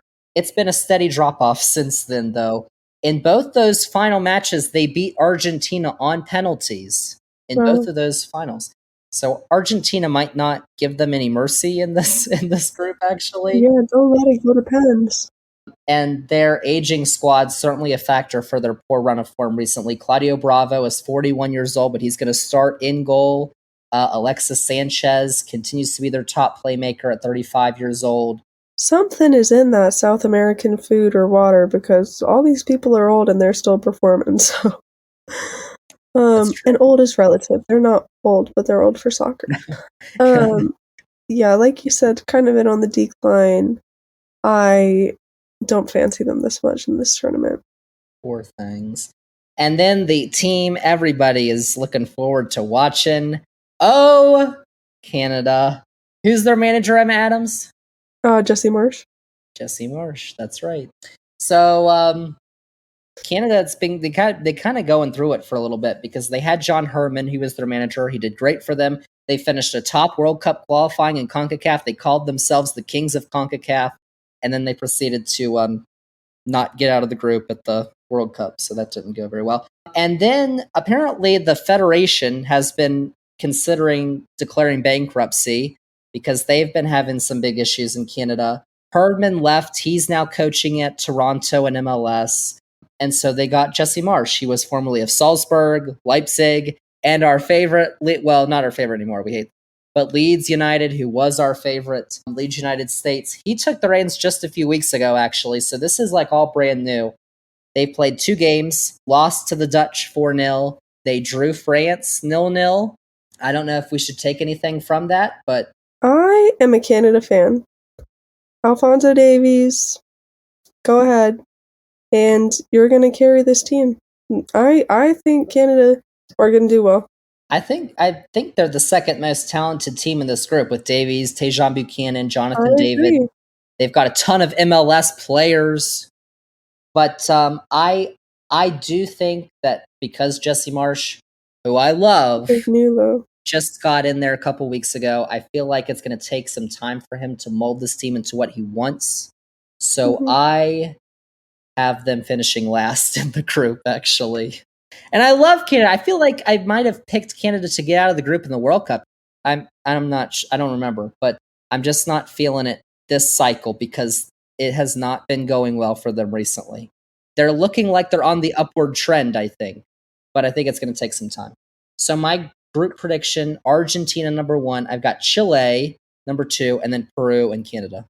Mine's a little bit different. So I have Argentina top, and then I have Canada second. I just think they're going to prove everyone wrong, and they're going to lose to Argentina, but then they're going to beat Chile and Peru. So Chile third and Peru last. I mean, if they beat Chile and Peru, that's all you need, honestly. I think Argentina's going to go 3-0.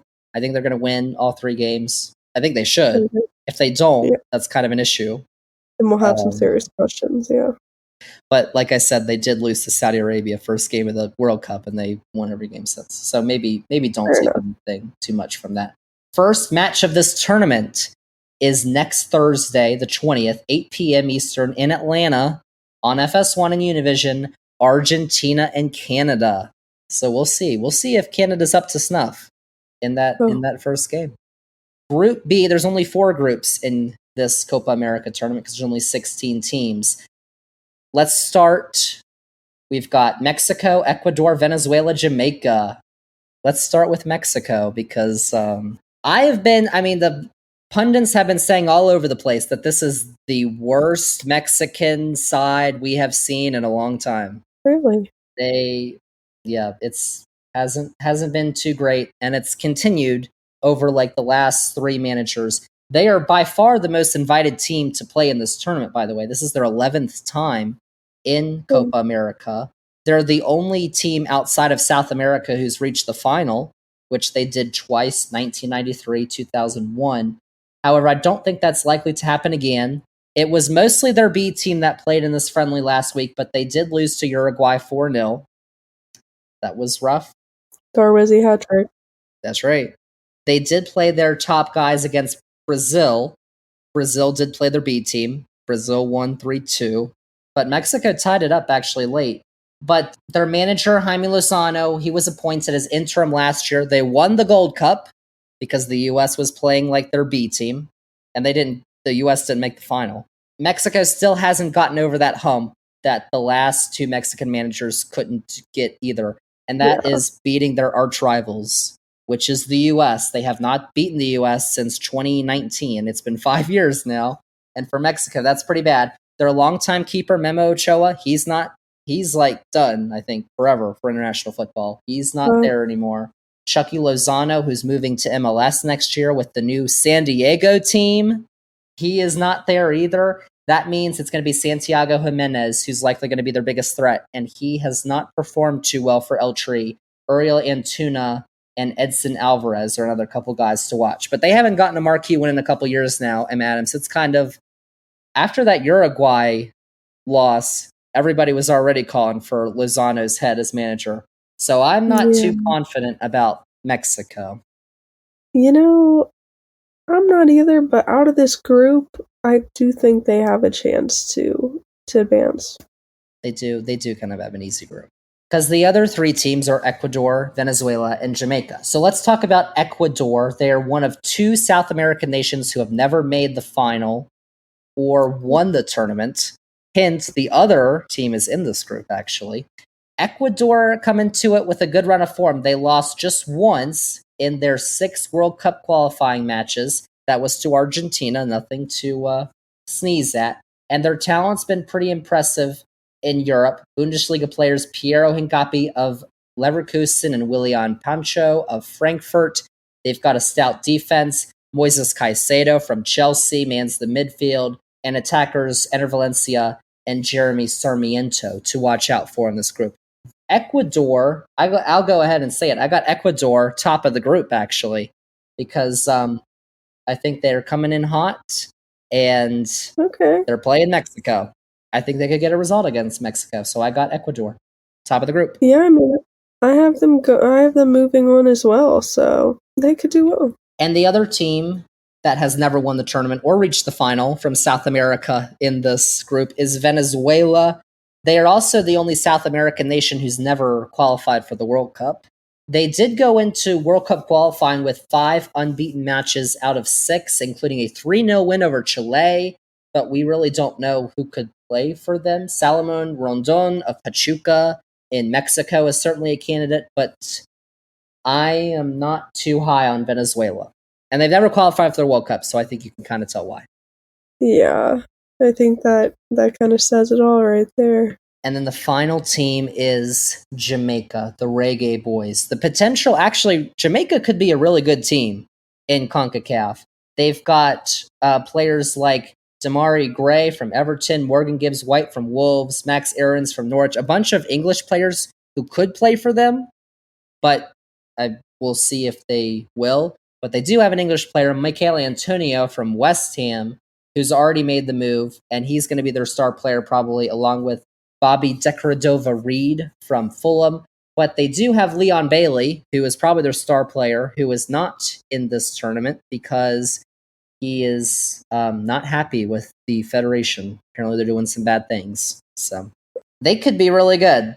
Yeah, because the U.S. they needed a last-second own goal in the Nations League to beat Jamaica.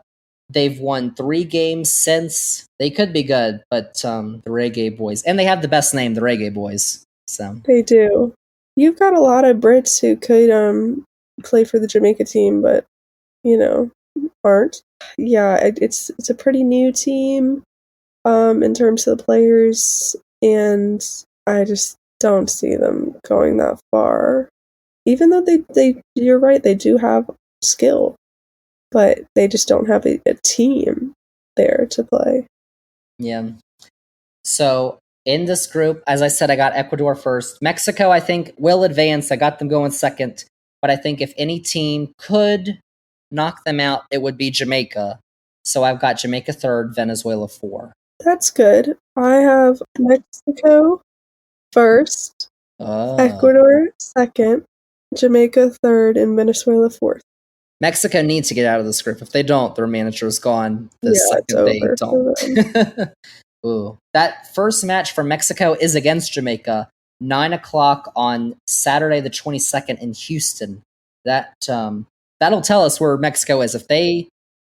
Even if they get a draw actually in that match, it's not Then trouble. it's risky, yeah. Trouble. Group C, we're halfway through Copa America. Group C has the best team. Emma, who is it? Uruguay. Oh, yeah. They also have the United States. Uruguay's in there, Panama, and Bolivia. Do you have any comments on the U.S. before I dive into my little diatribe I'm going to say about this team? Oh, wow. Didn't they just lose? Yes. To who? Colombia? I like Colombia, but I don't have much to say except the U.S. is overrated. That is what I'm going to have to say. Well, I might agree with you, actually, at this point. Ooh. The U.S., yeah, they lost to Colombia 5-1. They lost to Colombia in a friendly on Saturday. I have spoken many times about the U.S. and their manager, Greg Berhalter, on this podcast. You can go listen to all those episodes. So I don't really need to say much about him and what I think about him other than I understand why people are saying, we need to get rid of him now after they lost 5-1. But honestly, just chill out because it's a friendly. And again, it's terrible. Yeah, it never should happen. Losing to Colombia is not bad, but losing by 4 goals in Washington, D.C. is pretty bad, I mean, that's why they lost. They played at the Washington Commies Stadium. So that's why they lost. FedEx Field. Thank you, the best stadium in the world. I mean, the issue is Greg Berhalter's been really good against CONCACAF. His record against Mexico has been really good. But outside of North America, it's a lot more lackluster. They drew Wales and they drew England in the World Cup 2 years ago. They beat Iran. I was on life support in that match because they almost did beat Iran, but they did. But then they played the Netherlands and they looked miserable in the round of 16. They looked miserable back in October when they played Germany in Connecticut. That was a German team they had no clue what was going on, and they lost 3-1 in Connecticut. They lost once again to Trinidad and Tobago last year in the Nations League, even though we still won the Nations League. They did beat Mexico in the Nations League final earlier this year, another Joe Cicero, so we do love that. But it's almost like this team has like this attitude of, we hate Mexico, and everybody else, it's just like, oh, we're playing France, we're playing Germany, oh, la, la, la. But, Mexico is the only team they focus on, which is great. but we need to expand beyond Mexico now, Agree with right? that. To teams like Colombia and Uruguay, because Greg Berhalter said after that match, his team did not respect the game of soccer. What are you talking about? But you know what? He doesn't respect the game of Yeah, soccer. rumor has it they started calling it football after that match. I mean, Well, the Colombian fans did. The Colombian fans who packed the stadium there. That was a Colombian home crowd. they But always again, do. Colombia fans travel well. well, yeah. I mean, you're in the U.S. Like, the Mexican national team is the most popular team in the U.S. It's not the U.S. national team, honestly. So that's, when you're in a country like this, land of the free, give me your huddled, your poor mass, Statue of Liberty. We're an immigrant country. That's what's going to happen. So they know how to play under hostile crowds because every time they play Mexico here, it's like that. And they continue to beat Mexico. But like I said, Greg Berhalter has a 72% winning percentage in CONCACAF. Outside of CONCACAF, it's 37.5%. Ooh, boy. So it's an issue. So it's not the players.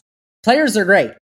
Balogun up top hasn't been so great for Monaco, but for the US, he's been phenomenal after we stole him from England. That was a great day. Christian Pulisic played his best season probably of his career this past year at Milan. He was great.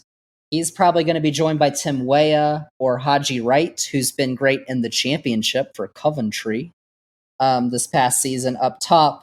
The big question in midfield, though, is Tyler Adams. He was the captain at the World Cup. He's been injured a couple times since. He's not at full fitness. If he's not at full fitness, how is that going to play out in the midfield? Because you've got Gio Reyna, who's going to play up top. Weston McKennie is going to be in there. Weston McKennie, hold on. Oh, I read this too. Is it Aston Villa? Aston Villa. Yeah. He was pretty good at Juventus last season, so he might go to Aston Villa. Oh, they'll be my team next year in the Champions League too. Wow. Good stuff.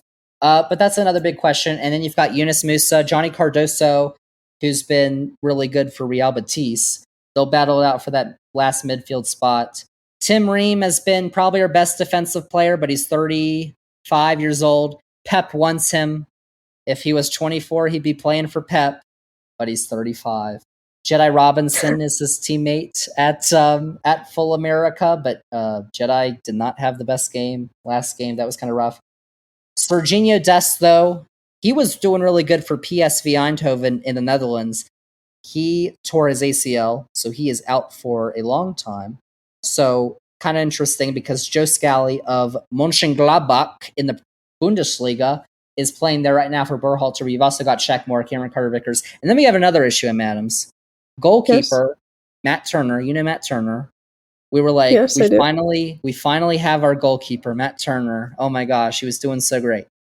The issue was he was not playing at all for Forest this year. And yeah, I know. Now he's looking really shaky. So now we got an issue. We might have to bring back Ethan Horvath. But we love Ethan Horvath. He solidified that Nations League final back in 2021 against Mexico. So he's waiting in the wings. And then, of course, the Medford Messi, Brendan Aronson, Ricardo Pepi, Luca De La Torre, other guys. So it's not like we don't have quality. This might be the most talented U.S. team we've ever had. But there's one guy in the way. So we'll see.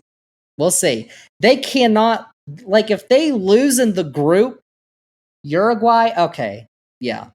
Panama and Bolivia, you lose, you get behind Panama or Bolivia, you need to go yesterday. Yeah, I agree with that. Like, I'm not going to mention all the stuff that brought him back after his contract expired, and then, oh, let's do this big old search. And then, oh my gosh, we found Greg. And so they hired him again. I'm not going to get into all that. I don't even know if they would fire him if they lost in the group or only made it to the quarterfinals because they have so much faith in him in U.S. soccer, and something's fishy going on in U.S. soccer. Let me just tell you. What is he hiding? What does he know? I don't know, but I'm not very confident in the U.S. men's national team right now. I think in the 3 years that I've done this podcast, this is probably the least confident I've been in this team. And it's not because of the players. I love all the players. I think they're quality. But I mean, this is a group that drew England in the World Cup. The way we're playing right now is a bit of an issue. And Greg Berhalter needs to fix it. And we've got Brazil in a friendly on Wednesday night. And Brazil's playing their A team. So pray for us. I don't know how many people are chanting, I believe that we will win. It's our best chant, But It wasn't many. It wasn't many. Let's move on. Uruguay. You like your Uruguay. They have Darwin Nunez. And he got a hat trick again in that Mexico game, as you mentioned. And it's kind of interesting because he hasn't been too great for Liverpool. Liverpool have a lot of attacking options. But for Uruguay, under Marcelo Bielsa, let me just say, under Bielsa, Uruguay they've been great. Bielsa was the manager that Leeds fired to get Jesse Marsch. Embarrassing. Okay. But Uruguay, they've always been known for being tough, gritty. They weren't in a bit aggressive. They weren't in the World Cup 2 years ago, though, so that's why they got out in the group stage. But they kind of got back to that now under Bielsa. They had an excellent World Cup qualifying session last year. They fell just once to Ecuador. They drew Colombia, and they beat 4 others, including 2-0 victories over both Brazil and Argentina. Pretty good. Those are usually the two best teams in South America. And since Bielsa became manager, Darwin Nunez has scored 8 goals, and he produced a hat trick. Luis Suarez, he's 37 years old. He might put his chompers away, but he's probably still going to be a threat. He's scored 12 goals for Miami this season in MLS. And you've also got players like Valverde from Real Madrid in the midfield. Uruguay also have 15 Copa America titles, Emma. So this is, if either Argentina or Uruguay win, this will be the big one where they get that 16th and they're separated from everybody else. Yeah, I think Uruguay, their attacking front is really strong. And I think, respectfully, some of the competition in this tournament isn't on that level that they are. So if they can bring their A game, they're going to go far. You're not talking about the U.S., but other teams. Right. Of course. Other 2 teams in this group, Panama, who I think if any team threatens the U.S.'s chances of not getting to the knockouts, it's Panama. They made the Gold Cup final last year for the second time. They did fall to Mexico after an 88th minute goal, but they did beat the U.S. on penalties. A diminished U.S. team, B/C team, but they did beat them. Ishmael Diaz was the team's leading goal scorer in that Gold Cup, and Carrasquilla is going to hope to retain possession in the midfield for a squad that, listen, U.S. play Panama Thursday the 27th in Atlanta. That's actually, not to get political, but the first presidential debate is happening that same day in that same city, actually, in Atlanta. That's going to be wild. Yeah. I'm kind of scared of Panama, honestly. And then Bolivia. Bolivia, 85th in FIFA rankings. That's the lowest in this tournament. So they did win it in 1963, though. That's really all I have to say. Their all-time leading goal scorer, Marcelo Moreno, he retired last year. So their big time chance kind of went out the window. So Bolivia, I've got 4th in this group, Emma. I have Panama 3, US 2, and Uruguay number 1. I think that that last match, Monday, July 1st in Kansas City, United States and Uruguay, I think it's better that it's not the first game and that it's the third game so the U.S. can kind of get in tune playing against Bolivia and Panama. But honestly, at this point, I would say Uruguay wins that game.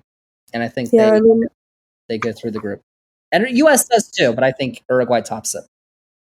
I have the same for Uruguay, U.S., Panama, and then Bolivia. I think, Uruguay, U.S. will be a good game. Not a great game. Not a great game. Oh. Uruguay is going to win.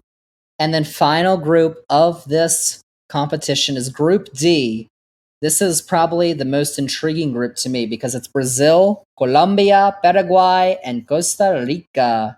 So let's start with the 5th ranked team in the FIFA rankings. Brazil, They have won this tournament 9 times. Up until Argentina won those couple trophies, they were kind of the kings of South America. Brazil were usually ran things down there, but they're still pretty good. They're probably the second favorites to win this tournament, and they've got a lineup that shows you why. A man, I don't know if you know this man. His name is Allison Becker.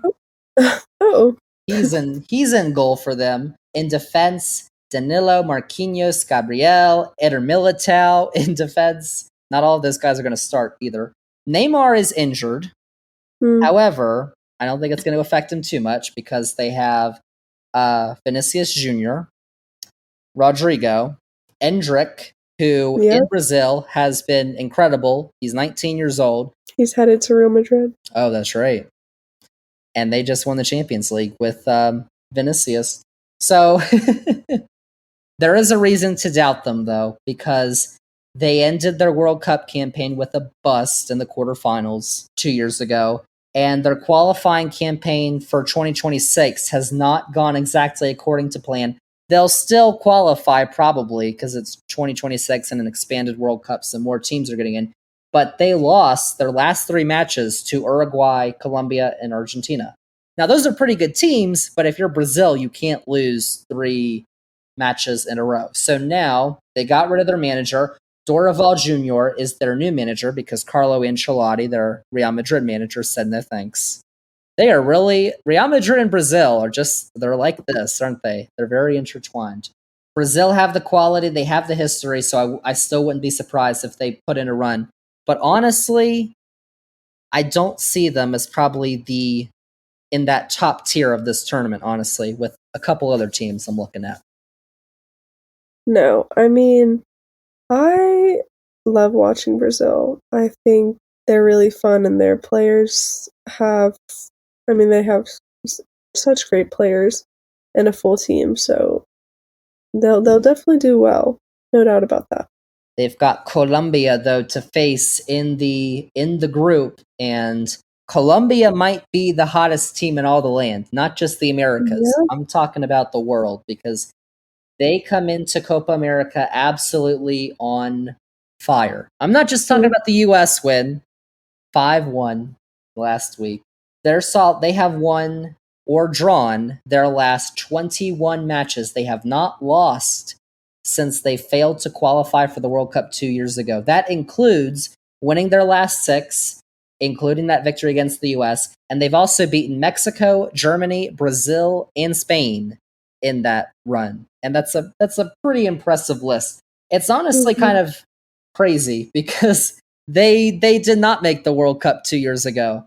And right now, headlined by Luis Diaz, I don't know if you know that name, Adams, from Liverpool.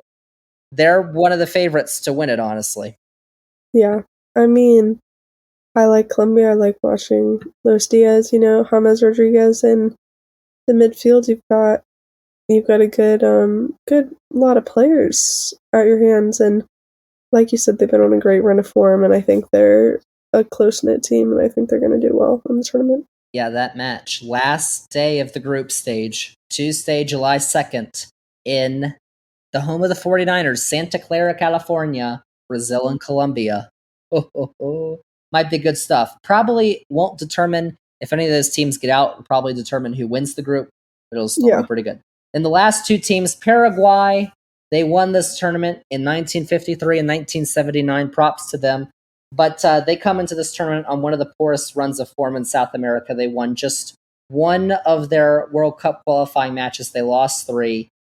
They did beat Ecuador by 2 goals in a qualifying for the last World Cup, 2022, but that was the last time they won a match by at least 2 goals. So, yeah. They do have Miggy Almiron from Newcastle United and Julio Enciso from Brighton as their attacking forces. But honestly, with them and Costa Rica, hard to see results coming, especially when you see the top of the group the way it is in Group D. I agree. Brazil and Colombia are just 2 different beasts there. So honestly, though, if Costa Rica or Paraguay were going to pull an upset, I'd put Costa Rica in there. This is their 6th time getting invited to Copa America, which is more than the US. The US has only been invited 5 times. Los Ticos, they got a couple dominant wins these last 2 games. They beat St. Kitts and Nevis and Grenada in World Cup qualifying. Big time. Keylor Navas, who has been the bane of the US's existence in goal for many years. Yeah. He's retired. He's gone. So, I mean, thank you for your service, but yeah. So in this group, Colombia, I've got Colombia number 1, Brazil 2, Costa Rica 3, Paraguay 4. I actually have the same for Brazil, Colombia, Costa Rica, Paraguay. Oh. Well, I have Colombia number 1, so. Oh, well, how can you not pick Brazil? Because Colombia. But it's Brazil. They have not lost 22 games. It's still Brazil at the end of the day. I have to pick them first. Those are the 16 teams. Those are the groups. Now let's do our knockout round predictions, Emma, as we draw this podcast to a close. We had a lot of facts on this podcast. Copa América predictions. Let's start in the quarterfinals. That first match is the first team from Group A against the second team from Group B. Both of us have Argentina, and then I have Mexico. I'm going to go with Argentina. Mexico is going to get out, and I think they'll probably fire Lozano when they do, even though it's Argentina. But yeah. See, I have Argentina, Ecuador, and I'm going with Argentina as well. Sadly. Yeah, I feel bad. Anyone who plays them doesn't really have a chance. That game is July 4th, Houston, Texas, 9 o'clock Eastern. I know. We'll celebrate our patriotic love of America by watching Mexico and Argentina. So fun. It'll be great. The other match I've got in that quarterfinal is the first team from Group B, second team from Group A. I've got Ecuador, Chile. I'm pretty sure you have Mexico in this match, though. Yes. I have Mexico versus Canada, which is kind of a good game. And CONCACAF. Yeah. That game favors Mexico, so somehow Mexico actually make it to the semis in my bracket here. Yeah, if I had that, I'd probably go Mexico. Actually, I don't know. I mean, it's tough, but... Actually, I don't know. If Canada made it to the knockouts, I probably would take Canada. I don't know. That'd be interesting, though. I'm glad you're repping CONCACAF, because I'm not really repping CONCACAF in this tournament. It's like, CONCACAF is like, please take us into your tournament. They're like, all right. And then we're just and then no one goes through. All right, we're crap. Sorry about that. Yeah. Other quarterfinal matches, though, are Saturday, July 6th. First one I've got, first team from Group D. You have Brazil. I have Colombia. And the second team from Group C, the U.S. And let me tell you, this is very hard. But I don't have confidence in the U.S. And I really hope I'm wrong. But I'm picking Colombia because I cannot trust this U.S. team right now the way they are set up. So, I mean, yeah, that matchup is hard for you, especially you just lost 5-1 to them. I don't think you're coming back. Why would they set it up like that? Like, we just lost big to them. Oh my gosh. I agree. Mine is actually Brazil versus the US. Kind of the same thing. You guys play them tomorrow anyways. Good luck with that. I'm picking Brazil. Honestly, if the US finish second in the group, or no, even if they win the group, they'll probably play one of Colombia or Brazil. Yeah. Why did they pick those two teams for the friendlies? I know. That doesn't make any sense. Yeah. Clearly Brazil or Colombia was behind the friendlies and not the US. That game is in Orlando. Actually, I don't think it matters where it is. Brazil fans are going to be outnumbering US fans. Because honestly, it's one of those things where the US, they always play here. Brazil, Colombia, you never see them play here in the US if you live here. So that's like a once in a lifetime opportunity. You're going to shell out the cash to pay to go, you know? Yeah, no, that's true. Now, Mexico does play here all the time. They don't play any matches in Mexico except for World Cup qualifying. They play all their friendlies here, and all the Mexican fans still show out. But still, I'm sorry, US. Final match of the quarterfinals. First team from Group C, second team from Group D. Uruguay and Brazil. You have Uruguay and Colombia. I have Uruguay and Colombia. Honestly, that's a great game. I would love to watch that game. I have Uruguay going through. Wow. Against Yeah, Colombia. against Colombia, and I like both those teams, but I think Uruguay's got the edge. That game would be in Las Vegas on Saturday the 6th at 9 o'clock. The Colombia-US game, or for you, Brazil-US, is in Arizona. So, Ooh, thankfully, it's an indoor stadium. So for that Las Vegas match, I've got Uruguay and Brazil. it's a good game. I am going with Brazil. What? I know. You didn't even like Brazil that much. Yeah, but honestly, it's almost like Argentina. They'll just keep bringing out players, you know? And it's like, Yeah, we can't compete with this. yeah. So I've got Brazil over Uruguay, but that'd be really tough, and I wouldn't be surprised if Uruguay went through either, or if it went to like penalties or something. Semifinals, Tuesday, July 9th, 8 p.m. Eastern in New Jersey at the Giants and Jets Stadium.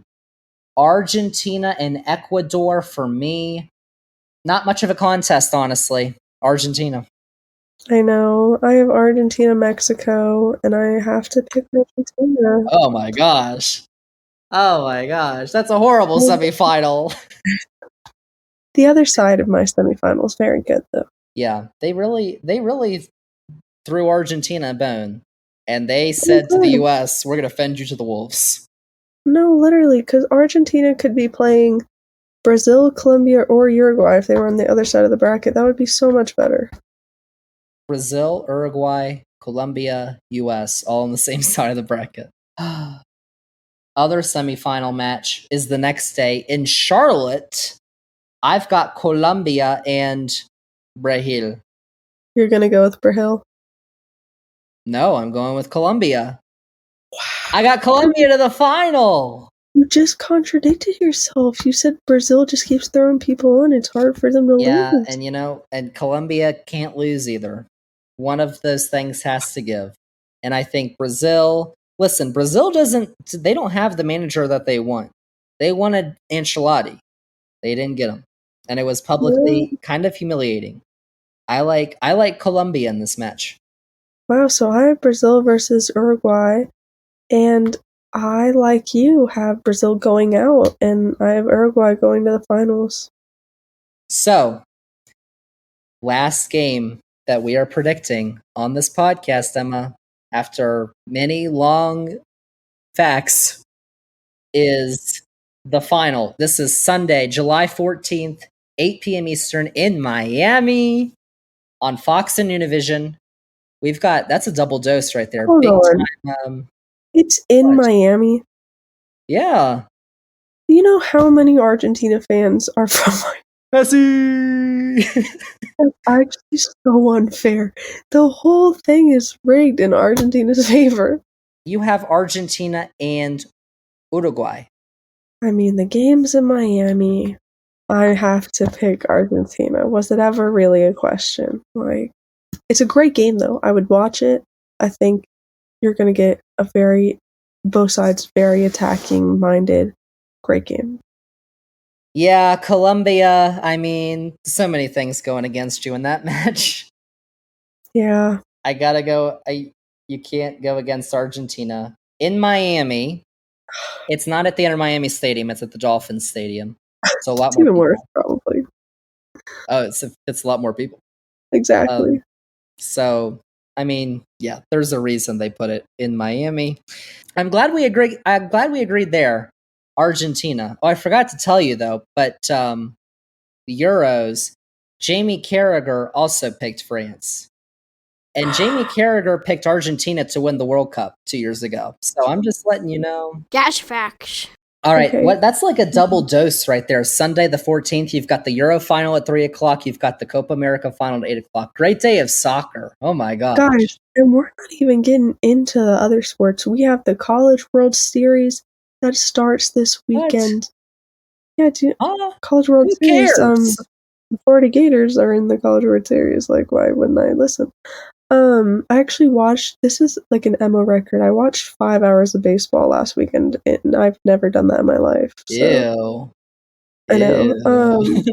We have the qualifiers for the Olympics all this month. The NBA finals are on. Yeah, NBA finals. Oh, we've got the hockey finals on right now. Panthers versus the Oilers. It is. It's the summer of sports, but it's the summer of soccer, part 1. Most importantly. Again, part 1. And then, after this, we have the Olympics. We've got the U23 teams for the men's and then the full women's teams. I don't know about England, but US is in both. So, well, they won't win. It'll be good stuff. But the 2 big soccer tournaments that are happening this year are the Euros and Copa America. And so those are our predictions, our previews of both of those tournaments here in the summer of soccer. I'm excited. We're going to have, starting Friday, a month of soccer in the morning, in the afternoon, and at night. It's going to be nonstop. It's going to be great. It's going to be great, but it's also probably not good for my health that I'll be sitting in front of the TV all day. But me neither. I love it. I love it so much. All right. Emma Adams, our Xander's Facts soccer guru who predicted the Copa America and the Euros with us. Thank you so much once again for sharing your facts, for coming on the podcast. Thank you. I hope I get them right, and we'll change the name to Emma's Facts after the month. That will never happen. Goodbye. Zander's Facts. Oh boy. Thanks once again to Emma Adams, our Xander's Facts soccer guru, for coming on the podcast this week, episode 139. Now you have all the facts you need to get ready for the summer of soccer we got going on, with the Euros starting on Friday, Copa America starting next Thursday, and they both last almost a month until the 14th of July. I'm super excited, y'all. France is going to win the Euros. Don't know about Netherlands, maybe, but we all know Argentina is going to win Copa America now. So there you have it. Y'all have got all the facts. And just a reminder that the Euros and Copa America on the telly, if you'd like to watch, can be watched in the US on Fox Sports, Fox and FS1, and in Spanish on Univision. So those are all the facts that we have for episode 139 of the podcast. Thank you all so much for listening, for tuning in for those 2 hours plus of facts. We had a lot of them this week, y'all. Just a reminder before we go that if you liked all the facts we had on this week's podcast, remember to follow this podcast on your podcasting app, Apple, Spotify, YouTube, wherever you're listening. Download this episode to your device. That is probably the most impactful way that we spread the facts, so make sure you do that. You can delete it the next day. Rate and review the podcast. Check us out on all the socials, Twitter, Threads, Facebook, Instagram, TikTok, at Xander's Facts. That's Xander with a Z. Reminder, you can also follow Emma on Instagram at emmaa.adams, and she is running the Xander's Facts new soccer Twitter account, Xander's Facts SC. Go drop a follow on the Twitter. And also make sure you go check out the links in this episode's description. We have a link for the YouTube channel for Xander's Facts. All our new episodes, including this one, get posted to YouTube with a nice background, so go check that out. Subscribe to the YouTube channel. Check out the Xander's Weekend Facts link on Substack. That is our newsletter that comes out every Sunday morning. It has got a recap of the week's top headlines. You can get it in your email inbox every Sunday morning. You can sign up if you haven't already been getting the emails to your inbox for free in the link in this episode's description. And also make sure to check out the Xander's Facts link tree, because that is a site that has all the Xander's Facts links that you need. It is linked as well in this episode's description. A lot of facts for episode 139. Summer of soccer, y'all. How about that? Make sure to tune in when we drop episode 140 of this podcast in the near future. But that is a wrap on episode 139 of the podcast. Thank you all for listening to this week's edition of the Xander's Facts podcast. We are a nation that just recently heard that Saudi Arabia and Russia will repeat.